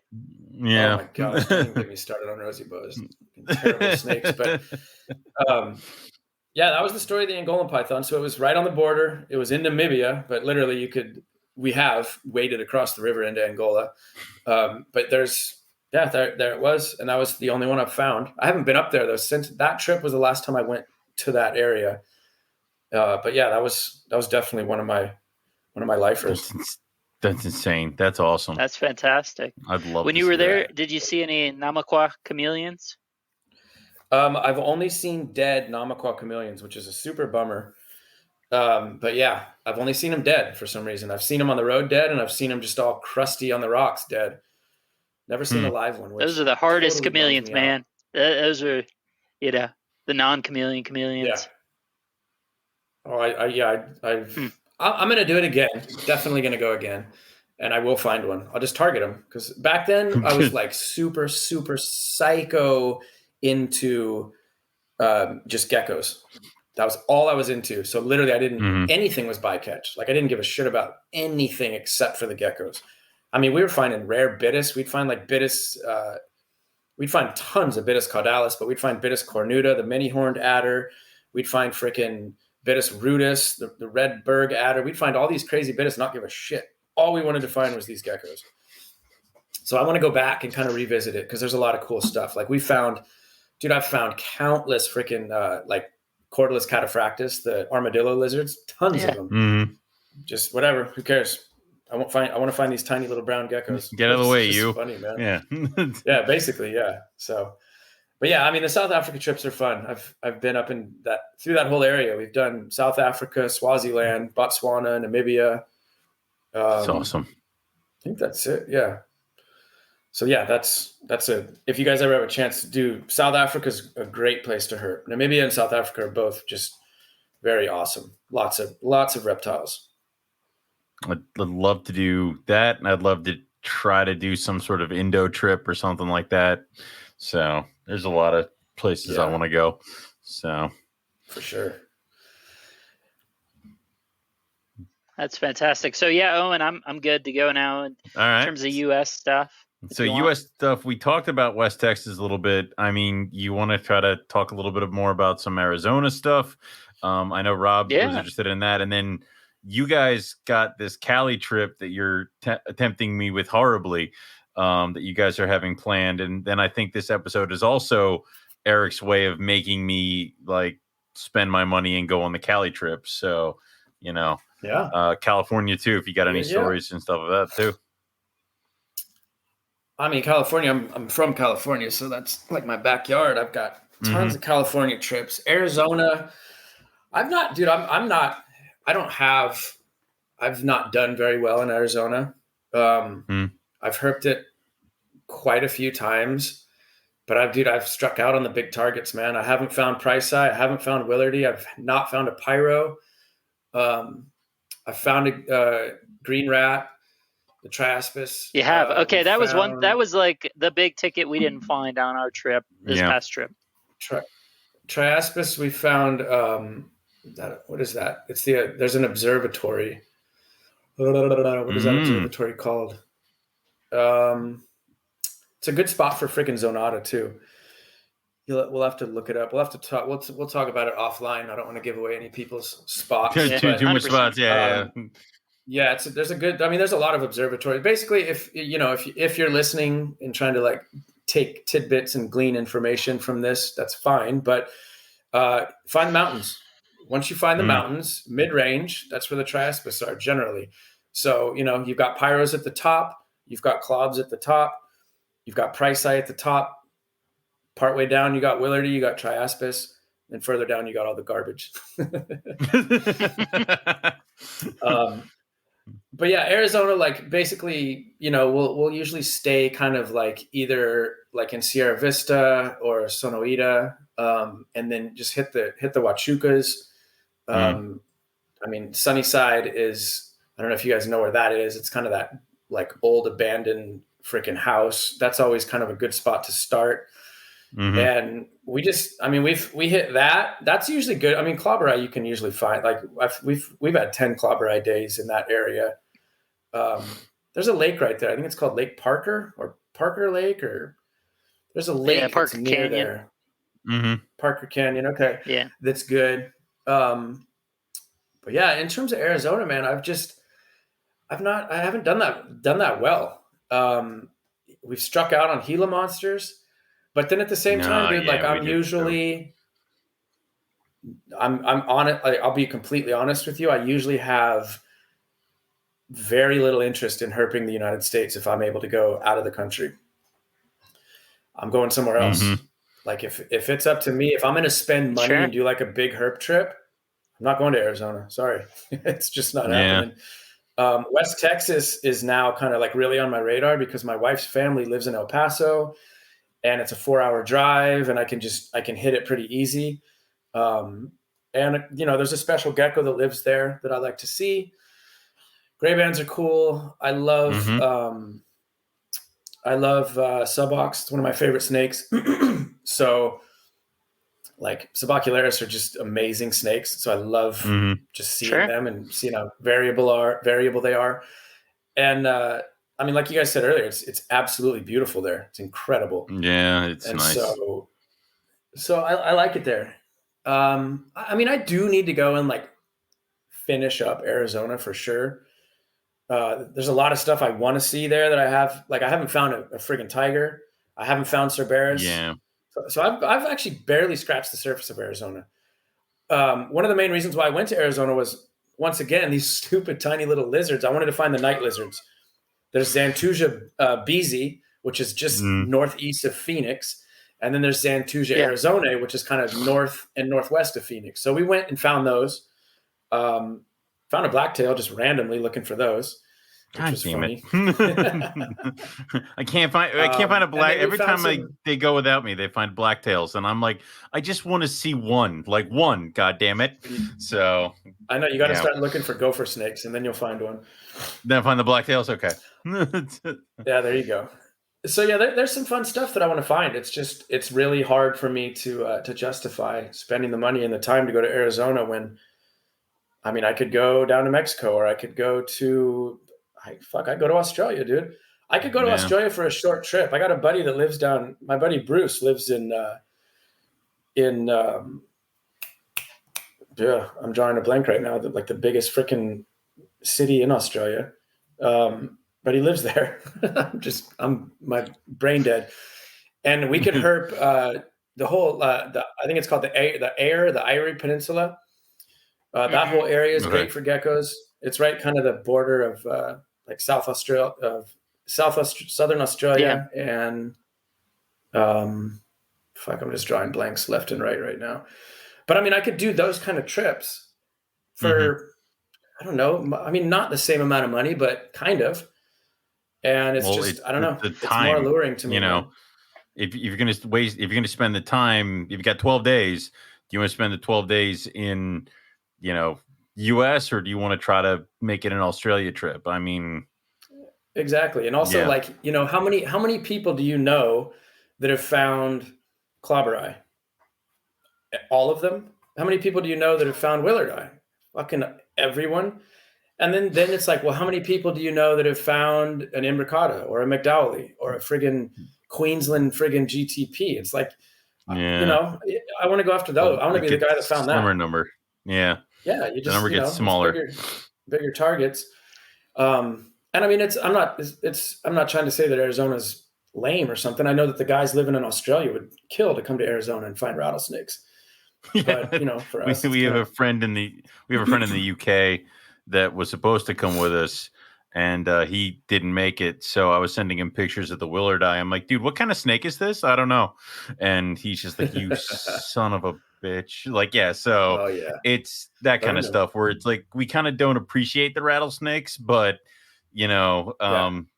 other people, Australia and UK, they dig them like crazy. So yeah, I mean, that's kind of that's like what we were talking about earlier in a larger scale. It's like, well, should I go here and find this, or should I go here tonight? And it's like, well, should I go to Arizona or should I go to freaking Vietnam? I mean, obviously it's, Arizona would be a cheaper trip, but to me, it's the same thing. If I'm gonna fly out to Arizona and rent a car and stay out there for 10 days and try to find everything, I'm gonna be closing in on the $2,000 or $3,000 mark. Go somewhere else. Yeah, I'd rather skip. We're definitely on the same page with this stuff. Yeah, I mean, this is kindred spirits on this stuff. Where it's like, I think the other bit of it that kind of had held us back previously in terms of Australia that just wound up being so wrong is that people really have pretty serious misconceptions around what it costs to do something like that, and how if you know what you're doing, you can do that a lot more practically than people. And I don't know if they're just waiting to the last minute and that's driving everything up, or what the deal is, but that was certainly something we saw is, it's sort of pitched as huge, and it's like, man, that's your own poor plan. It costs you 3 times more. Yeah. I was going to say, I think, dude, I literally think I spent the entire trip, I think cost me $3,000, maybe $3,500. Like, And I mean, sure, it's a lot of money. I don't have money coming out of my ass like that, but still, like, that's doable. If you're into reptiles and shit like that, especially some of these dudes selling crazy snakes and shit. Yo, sell a snake. Go on a fucking trip, dude. Yes. Don't buy a bunch of snakes at the next reptile show and go on a trip. Like, it's there. The money's there. Like people who keep reptiles, you got to have money to keep reptiles. The shit ain't cheap. So if you got money to keep, like if you got money to keep anything kind of that's, high end, then you have money to travel and, make your choices. Yeah. Sell some and I mean, you can also go with a group, and that kind of alleviates some of it, because you can share on the car rental, on the, whatever the other stuff of that. So it kind of alleviates a little bit, but then it also is the added, you got to make sure you go with people that you get along with. Otherwise you're going to kill each other in the middle of the Australian outback. So, there's that whole thing. You got to be on the same page, man. Yeah, you got to be on the same page with everybody. But go with you can buddies. do it. It's don't go on like some random thing. Don't go with strangers. Yeah. Yeah, I've never. I've always. You have any experience with that, Frank? Like, not doing that. No, not really. Like going with people I don't know. I mean, I've met. So like the very actually. I mean, yeah, so I've met people for the first time in person, like in a far-flung country, but I've definitely never gone on a trip with somebody that I've never talked to before. Like I wouldn't do that, because there's just, and I mean, I'm a pretty chill guy. I can get along with anybody, but I know that like just even my friends, they're hard enough to get along with on herp trips, because everybody wants, everybody has their own idea of what needs to happen, and everybody also has their right to have that idea, because everybody's put money in and they've put time in, and they're there just like we're there. And so it's, you like you said, you really got to be, kindred spirits. You got to be on the same page, and you got to be flexible with your buddies. And I would just make sure it's your buddies. Don't go with a bunch of random people. I would never go on some like organized, crazy freaking, hey, we got like 20 strangers and we're all just going to pile into these cars and have this guide that's going to take us around. I would never do some shit like that, ever.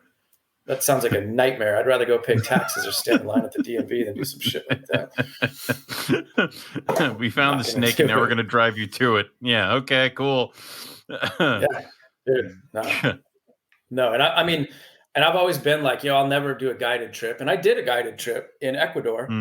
And those guys ended up becoming like my friends. And I mean, the jungle is actually a totally different beast than kind of herping like in the desert. Like the jungle, especially like kind of Ecuador, Colombia, that kind of stuff, you kind of need a guide, like really to even get to get access into these parks and these places, and just to know where to go. Otherwise, you're not going to find shit. The jungle is hard herping. It is not easy, dude.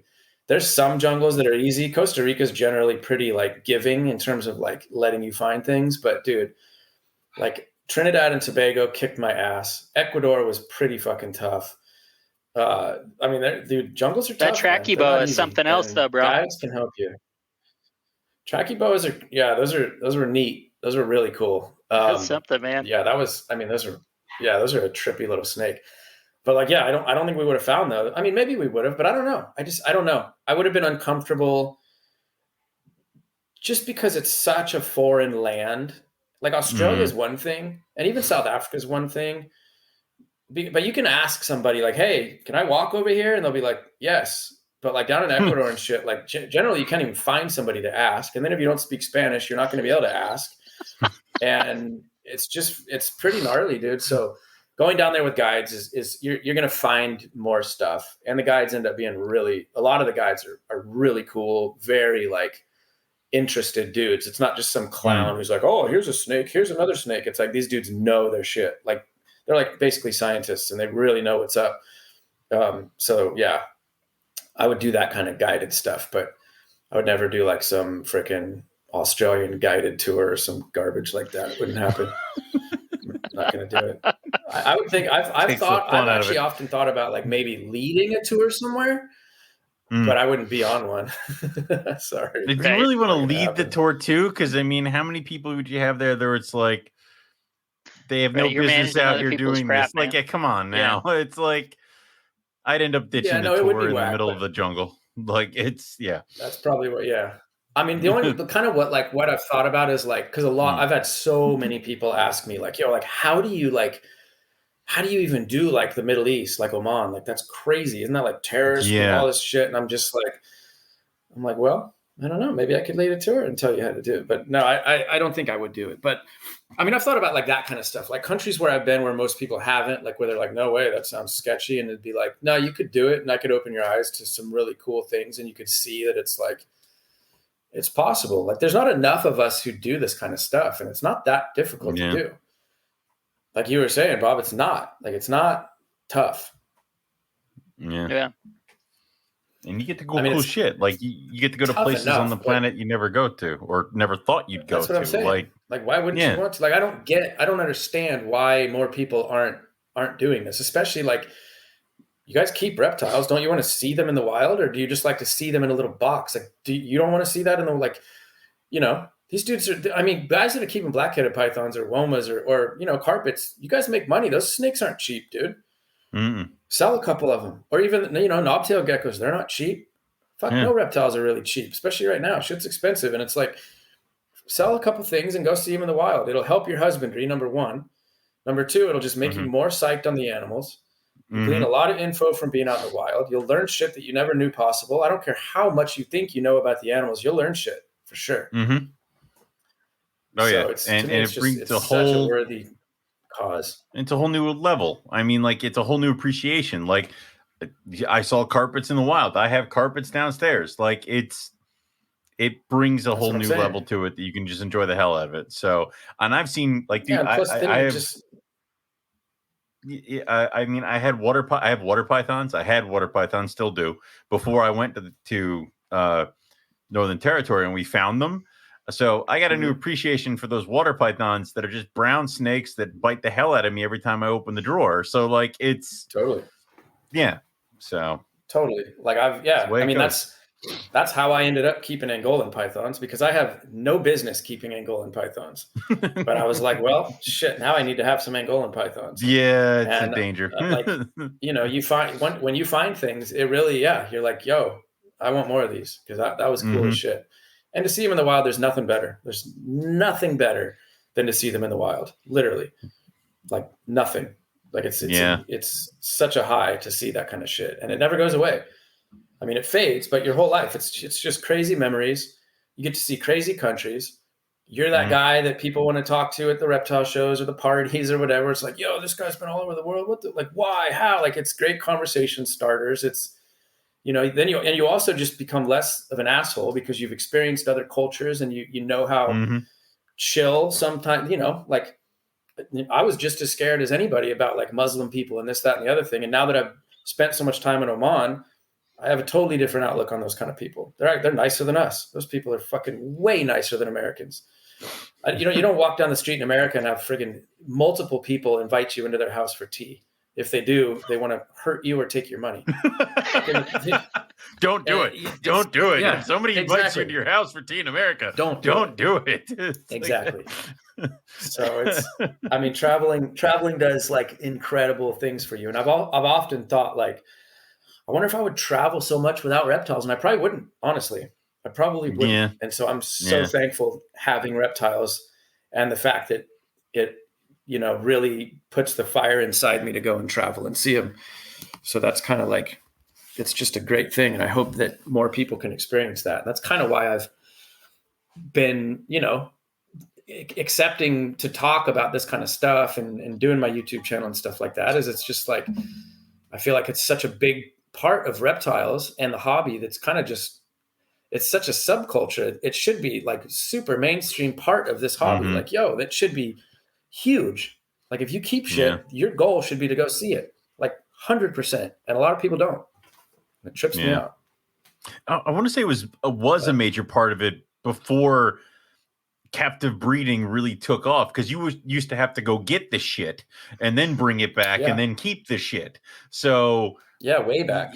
Now it's like we're so, you know, ingrained to it, and you know, I want to get Alterna. I'll just find an Alterna breeder and buy it. Used to be you had to go and walk the cuts and find all that stuff. So it's kind of one of those things where it kind of has now become the backpedal, and there are some people who I don't think would ever set foot out of the state that they were born in, keeping animals that are from all over the world. And it's like, That's a bummer. same thing with you, dude. I don't think I would have traveled to Australia without keeping snakes. And if I did, it would be like the touristy bullshit.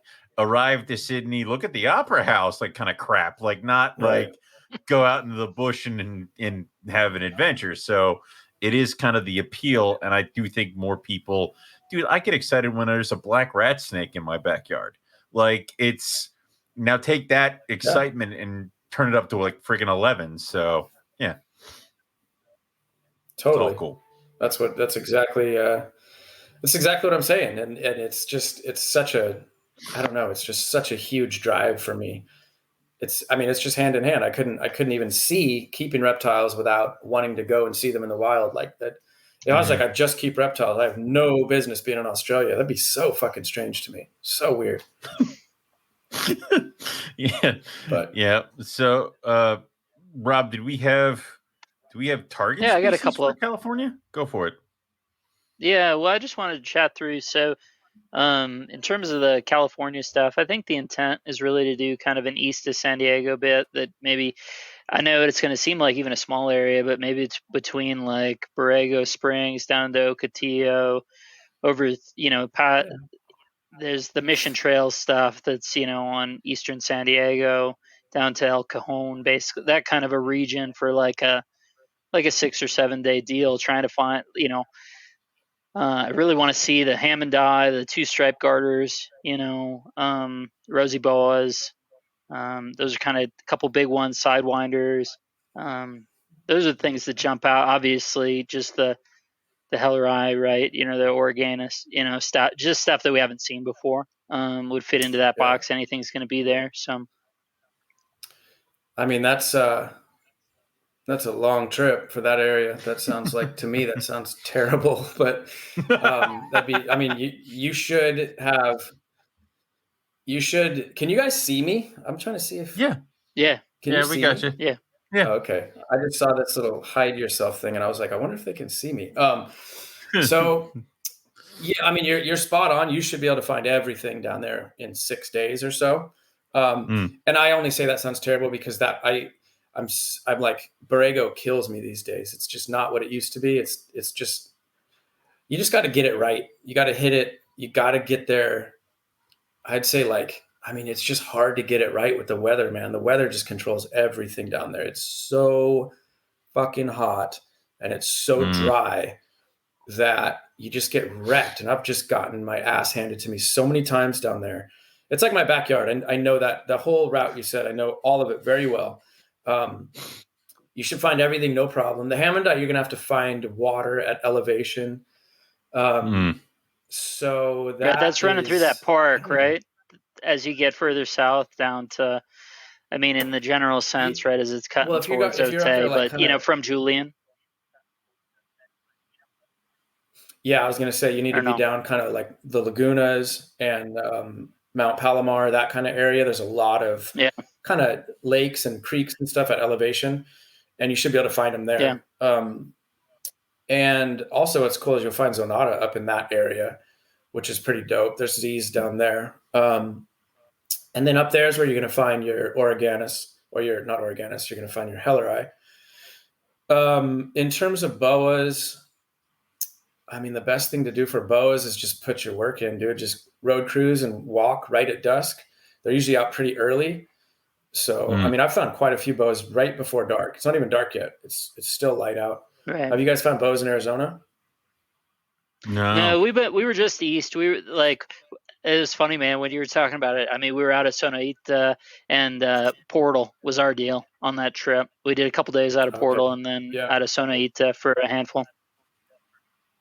Yeah, so you're too far east for boas, but so boa. Sidewinders, I wouldn't even worry about those. You will find those regardless, whether you want to or not. You'll find sidewinders.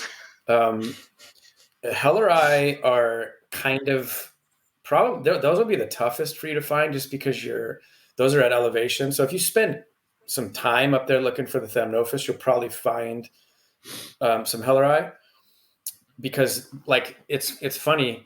they'll like I did one trip. I have a video of it. I called it like the San Diego Slam, where I found all 4 crotalus in like a 2-day trip or whatever. That's awesome. And I really have like one shot. I have one shot for Helleri, and it's right before I drop down into the desert. And if I don't find him there, it's not going to happen. And so I was like, I didn't even have, that wasn't even my plan for the video. But when I found the Helleri, I was like, oh, okay, we could probably do this now that we got the hardest one off. Yeah, because I mean, friggin' Pirates and like Specs and Ruber and Sidewinders, those are fucking cake. Those are easy to find, especially if you spend time down there. I can offline, I'll show you, I could tell you guys all the spots you need to hit to find stuff, but you just kind of want to plan your trip. I'd say. Yeah, I mean, I guess like May. what would you? Okay. May. I mean, you want. What about that April if window? You're going later than May. I mean, if you can find historic like weather patterns where you think it's going to be warm enough, because there's a spot that I think is right, it goes from cold. Yeah, it goes from cold to fucking scorching in like 2 weeks. Yeah, and that 2-week period where it's getting there is where you can really clean up. Otherwise, you kind of need to try to hit. There's no monsoons there, but if there is some crazy freaking will of God storm that comes through, you got to hit that. It's just tough, man. But even still, I mean, if you can get it to where the nights are going to be down in the mid 70s, you should do pretty good. Because dude, I've been there when it's 2:00 in the morning and it's 103 degrees. Like it's gnarly hot there. Jesus. So you just got to find a week that's not like that. And if you do find a week that is, if you do find yourself there and it's too hot, your best bet's going to be to stay up in the mountains and go for Zonata, go for your Thamnophis, look for Helleri. There's gopher snakes up there. There's Cal Kings up there. There's cool stuff up there. Nice. I mean, if you're going to target Z's, you got to go way earlier. Like March is usually when we'll find Z's. Because, I mean, Zonata, once it starts to warm up, they really disperse from the outcrops and they just move. So if you can get kind of right when it starts getting warm enough for them to come to the surface, but they're still under rocks, that's when you can kind of really flip them at different rock outcrops and stuff like that. Otherwise, if it gets too warm and they start moving, it's kind of hit or miss on finding them. You can't, because I've gone sometimes where you'll literally flip a rock and there's 3 Z's under the rock and you're just like, boom, handful of freaking red snakes. Yeah, we can complain about that, bro. Everything's gone. Yeah. Right. I mean, there's good spots there. And those mountains that you're talking about east of San Diego, I mean, that's where it used to be. I think it was Pulchra. It's not anymore. It's just, they're all, there's Parvarubra and Pulchra. I think Parvs are further. Right. That's San Bernardino. Are they further north? Yeah. Yeah. They're in. Yeah, you're right. Pulchra's the San Diego. Yeah. Pulchra's San Diego. But so, yeah, I mean, the trip should be dope. You guys will find a lot of stuff. You can stay right in Borrego Springs. There's some good hotels down there and there's restaurants and whatever. Cause you're not getting, I mean, camping at that, it's hot. Camping's whack. Camping and herping it's shit. It's not dope. Get a hotel room, get clean. Yep. Get a place to come back and relax too. Eric, it's really a shame Eric is not here because you are my talisman, right? We're just so on the same page, bro, that it's crazy. Like we do Airbnbs and stuff, and I get a ton of heat for it, saying like, "Oh, we're being soft and all this," and I'm just like, "No, you lost your mind, bro." I don't give a shit. It's fine. Whether it's hotels, Airbnb, something like that, like it's okay to go. Have Wi-Fi, be able to charge your stuff, take a shower.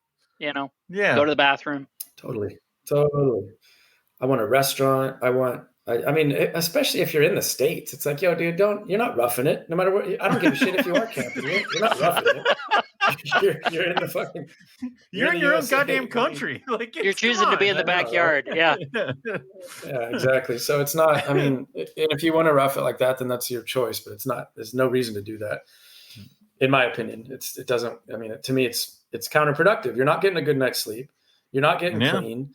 You're not getting energized. Like part of herping, dude, is staying out late as fuck and then sleeping in. Yeah. That's what tripped me out about West Texas, actually, to digress to that, man. I'm not used to that kind of herping. That was brutal. You literally stay up all night and then you sleep all day. And I normally don't do that. Normally I'm like, I herp till 1, 2, and then I'm done. Like, I don't need to stay out all night.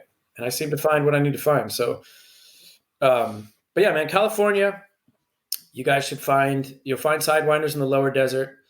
Up on the mountain slopes, you'll find ruber and speckleds. And then at the tops, when you're above probably, I don't know, 1,000 feet or so, maybe 2,000, probably 1,000. I don't even know the elevation crap, but you'll start finding, you'll find Helleri. If you're anywhere like up towards San Diego and stuff, you can find Helleri. And it's a good trip. If you haven't caught those animals before, you haven't seen those animals, lyre snakes are awesome. Glossies are dope. Night snakes are dope. Rosy boas. You'll find rosy boas kind of all over. Cow kings.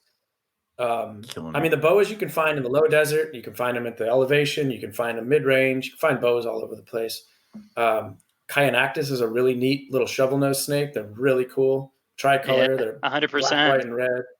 And they're really fun to keep, actually, because they're insect eaters. So you can feed them crickets, and they're fucking rad little snakes. That's cool. But that's my backyard, dude. Find banded geckos, coleonyx you can find. In daytime, if it's not too hot, there's desert iguanas, there's big chuckwallas out, there's some collared lizards down there. It's a fun trip. It's definitely worthy. I mean, that's where I like cut my teeth on herping, was Brago. That's like literally like my very first like overnight herp trip was on Brago. So it'll always hold like a place in my heart, but it's kind of like my last. Like right now, awesome. It's like, fuck that. I'm not going there. Right. The last place you'd want to go. No, I get that totally. That's no worries. But I guess viewed through the lens, and there's a ton there, and I take it in. But is there viewed through that lens of saying, hey, these guys are going to fly into, SD and they're going to go east. Do you have modifications to what I laid out there relative to us having seen precisely none of that stuff or no? Mm-hmm. Have you gone? Like, are you going to say, no, bro, you got to go to Kingman? Like, you know what I mean? Like, just as beforehand. Yeah. Your spots are, I mean, where you fly into San Diego, get your car. You don't need a 4-wheel drive. Everything's paved for the most part. Yeah. You might get a Subaru or something because there's some sand down there, and to get to some of these cuts and canyons and stuff, you might want to do that. But you get the car, get on the 8, head east. You'll know when you're in habitat. It gets pretty dope pretty quick. Once you get outside of El Cajon, you're pretty much in the good stuff. Lakeside, El Cajon area. If you have time and you want to mess around in Lakeside, there's some hikes out there where you can find some snakes.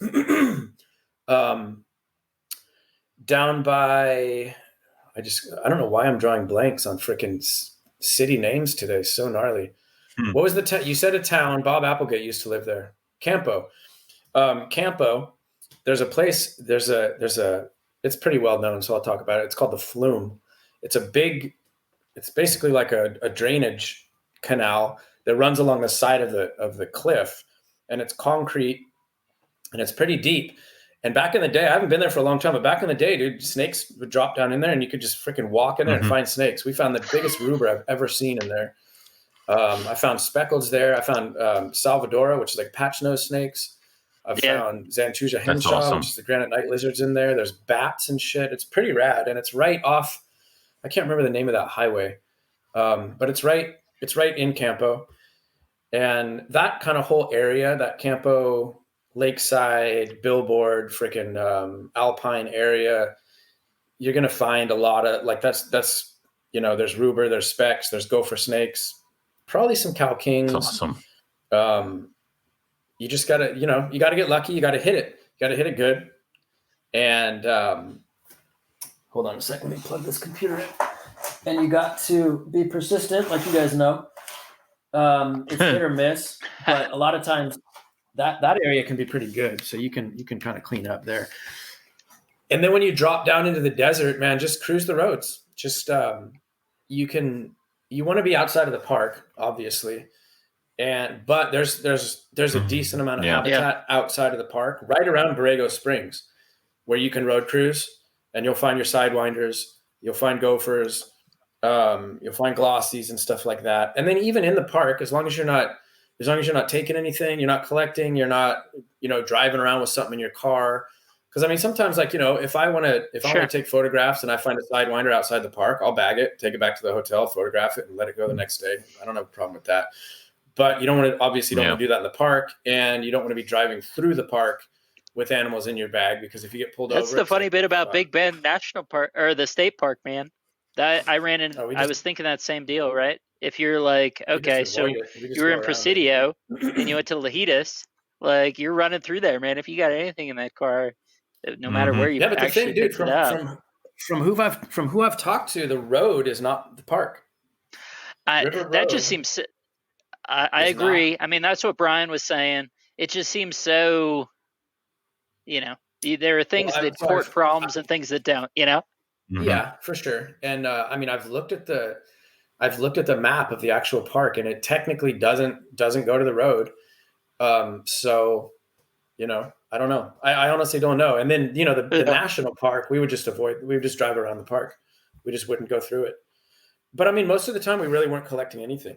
My buddy took home, 100%. Yeah, we're the same way. And that was about it. But, he collected the Alterna, of course. Everybody would, but he collected an Alterna and a Subhawk. Other than that, I don't think that we collected anything else. I'm trying to remember. I'm trying to think. No, I think that was it. But in terms of California, though, Anza Borrego, especially in that spring, kind of late springtime, Fish and Wildlife's down there. And they're looking for people that are poaching and collecting in the park. And as long as you're not doing that, they won't bother you. They'll want to see, make sure you have your California fishing license. Permits, yeah. And that's, right, we've heard about that, about the fake rope snakes and all. Yeah, I've never, dude, the only one of those I've seen is on, what is it, Piper Hill in West Texas. There's a rubber Alterna up there, but I've never I haven't seen one in California. I don't think they're doing it that much anymore, but you know the rules. You guys have herped enough to where you just do your thing, do it outside of the park, find what you're going to look for. You can road cruise in the park. You find stuff, hop out, take photos, move it off the road, and be done with it.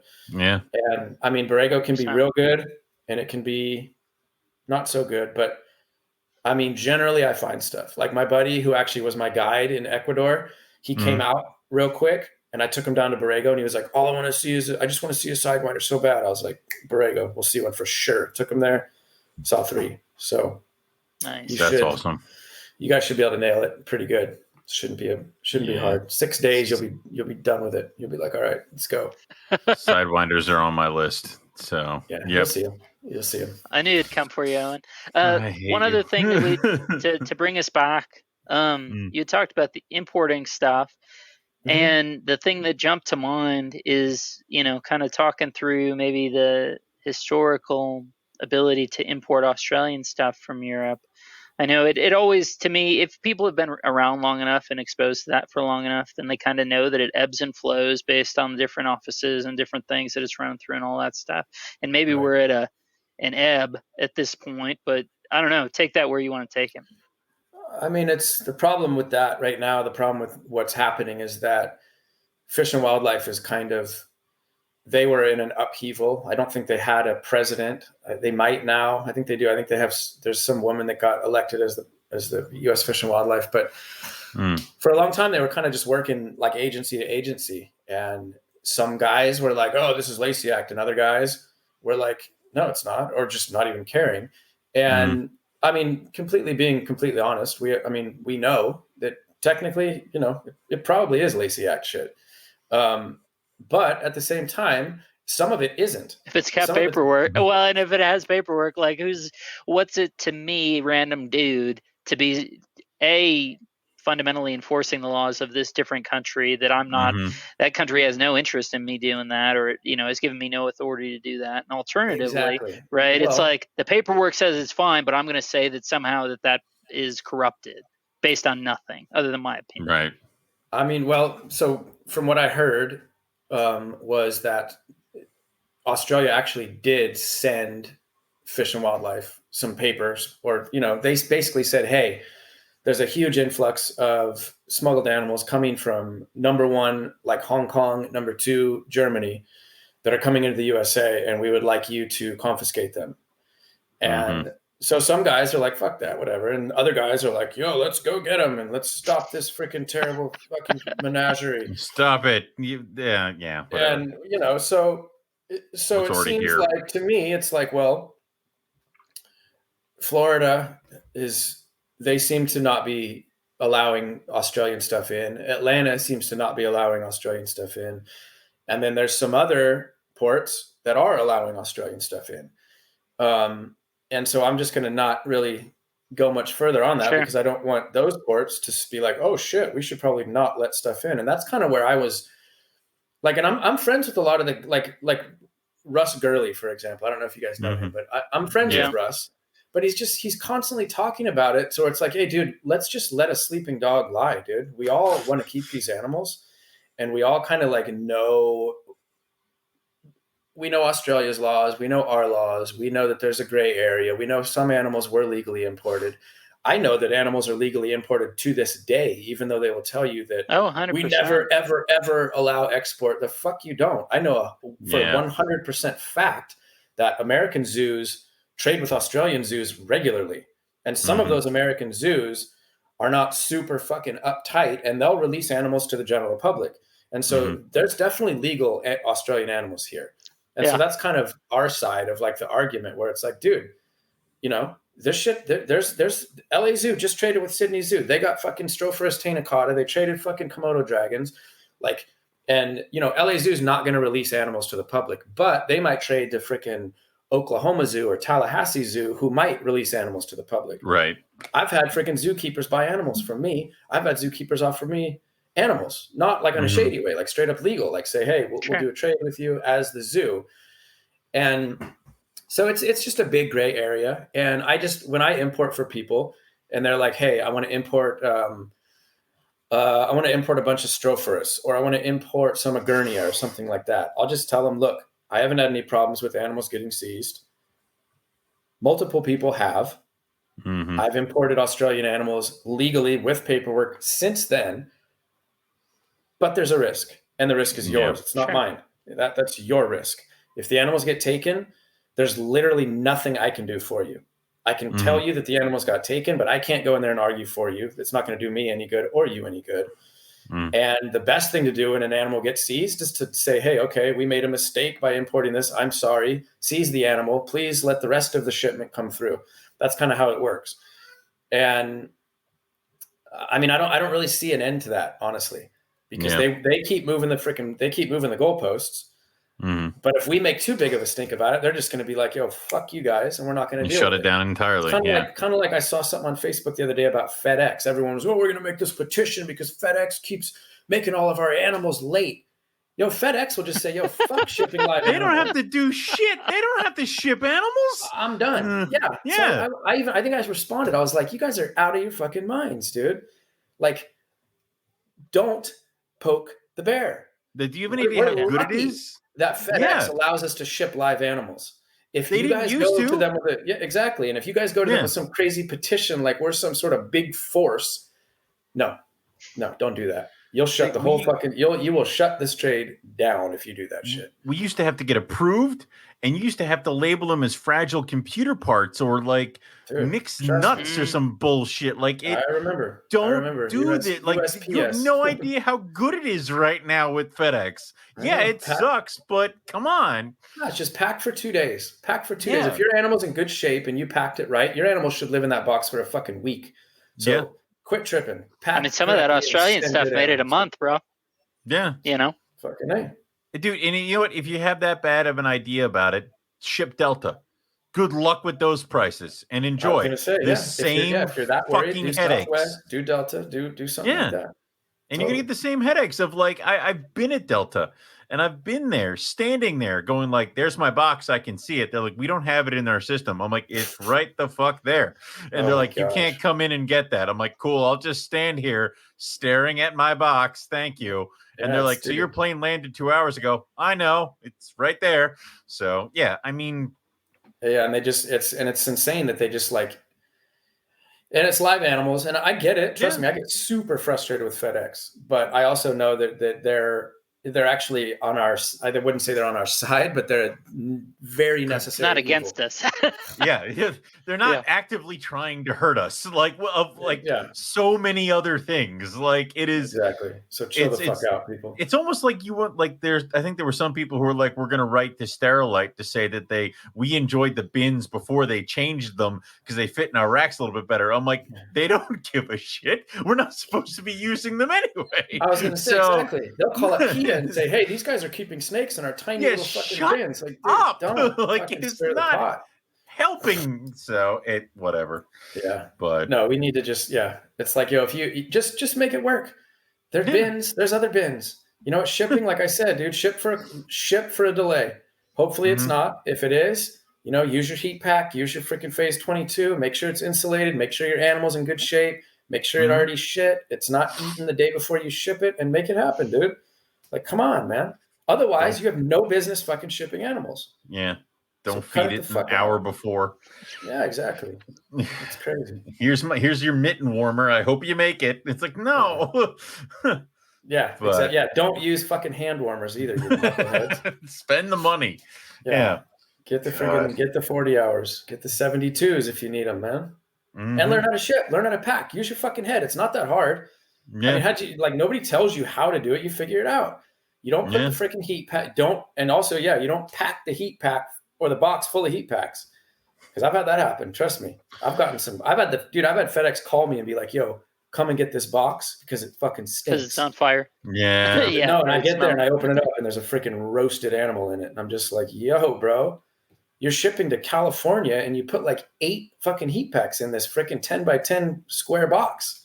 And it's August. Yeah. Yeah. Could have put a turkey in here and I could have eaten it by the time it got here. Like, what the fuck, man?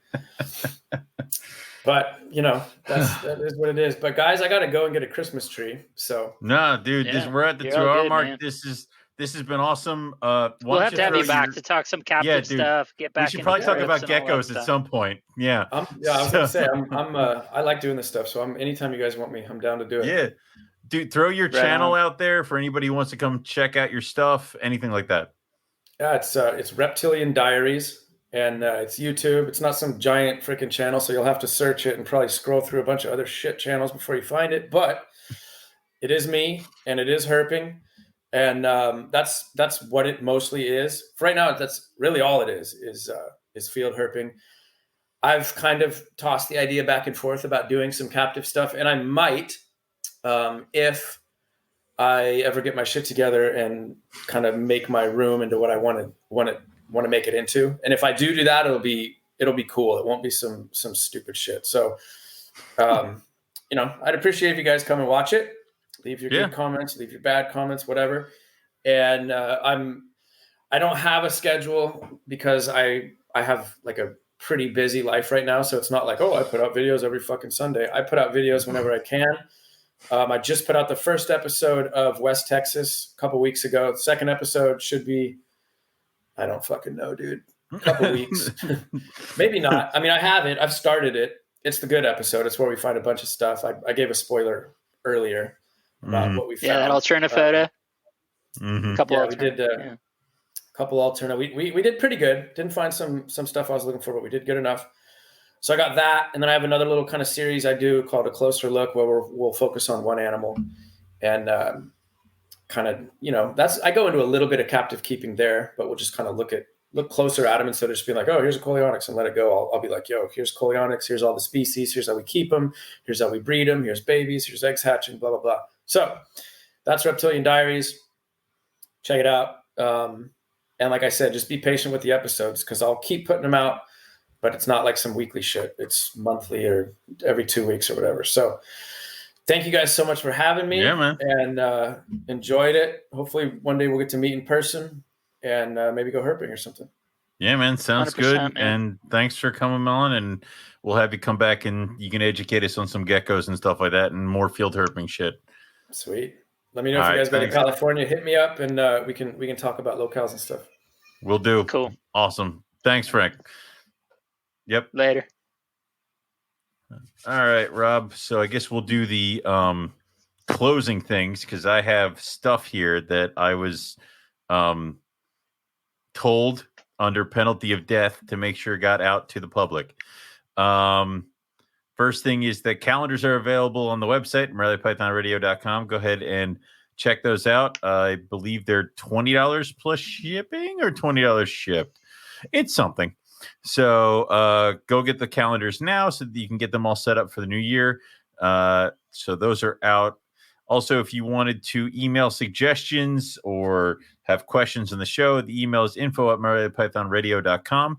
Also, we are getting close to the holiday show. So if you wanted to send us your list of grievances that you wish to air, they would go ahead and send those to info@MoreliaPythonRadio.com. Make sure you include your name so we can give you a shout out if we read them on the air. For that show, that is going to end up being the 16th of December. So that'll be a live stream that Eric and I will do. So double check that. We'll be having Me too, Buddy Bear. You can't miss out. I'm getting there. I was to say we'll have fantastical guests like Mr. Rob Stone and various other people that will drop by. It's a fun endeavor. And then also for the socials, we have the Instagram, the Facebook, and the YouTube channel. Go ahead and give a like to the NPR network and the NPR YouTube channel. Also, make sure you go ahead and join the Patreon at the inland level. If you join the inland level, I think you get a free calendar. And also, you are invited to the monthly live streams, which is with Eric, me, Riley, Lucas. Sometimes Rob jumps in there too. We talk about anything you guys want to talk about, a bunch of different topics, anything you want. Also, the Teespring store is up and running. So if you want any kind of NPR merch, Rogue merch, EB Morelia merch, Carpet Fest merch, it's all over there. Go ahead there, and you can make your purchase there, and they'll have it shipped to you directly from the Teespring store. If you are gearing up for the season, remember we have the NPR 2022 season hashtag going on the Instagram. Let us know what your pairings are. Let us know what you got going on for this breeding season. We'll probably revisit if we see your stuff, and it's really cool. Eric and I will love to talk about that kind of stuff. So definitely give that a look over on the Instagram. Rob, do you have anything else you want to throw out there for the people? High Plains Herp on Instagram, but mostly no. I got to put some seasonal things on that hashtag, and we'll be good to go. See y'all December 16, and be super fun. Yeah, I like how Rob's like, hey, if you see me in public, please leave me be. Like it's like, so for us, it is rogue-reptiles.com, rogue_reptiles on Instagram. And, of course, Rogue Reptiles on Facebook. Upcoming shows is the January 4th Hamburg show. I somehow secured a table there. I believe I had to sell my soul and my firstborn, but I will be there. Also, there will be a show in Oaks, Pennsylvania that I'll be vending as well. I have olive pythons right now. I don't know why they're still here. Like, there's a ton of olive pythons kicking around my house. So jump on that and a bunch of carpets as well. So that's all we have. We didn't have to go to Dorat Road. We just needed to go to Birdsboro. I guess that's what you're telling me. Goddamn right. Yes, there's so many olive pythons here. So, but that's all we have for everybody tonight. So we'll say thank you all for listening, and we'll catch everybody back here next week for some more Morelia Python Radio. Good night.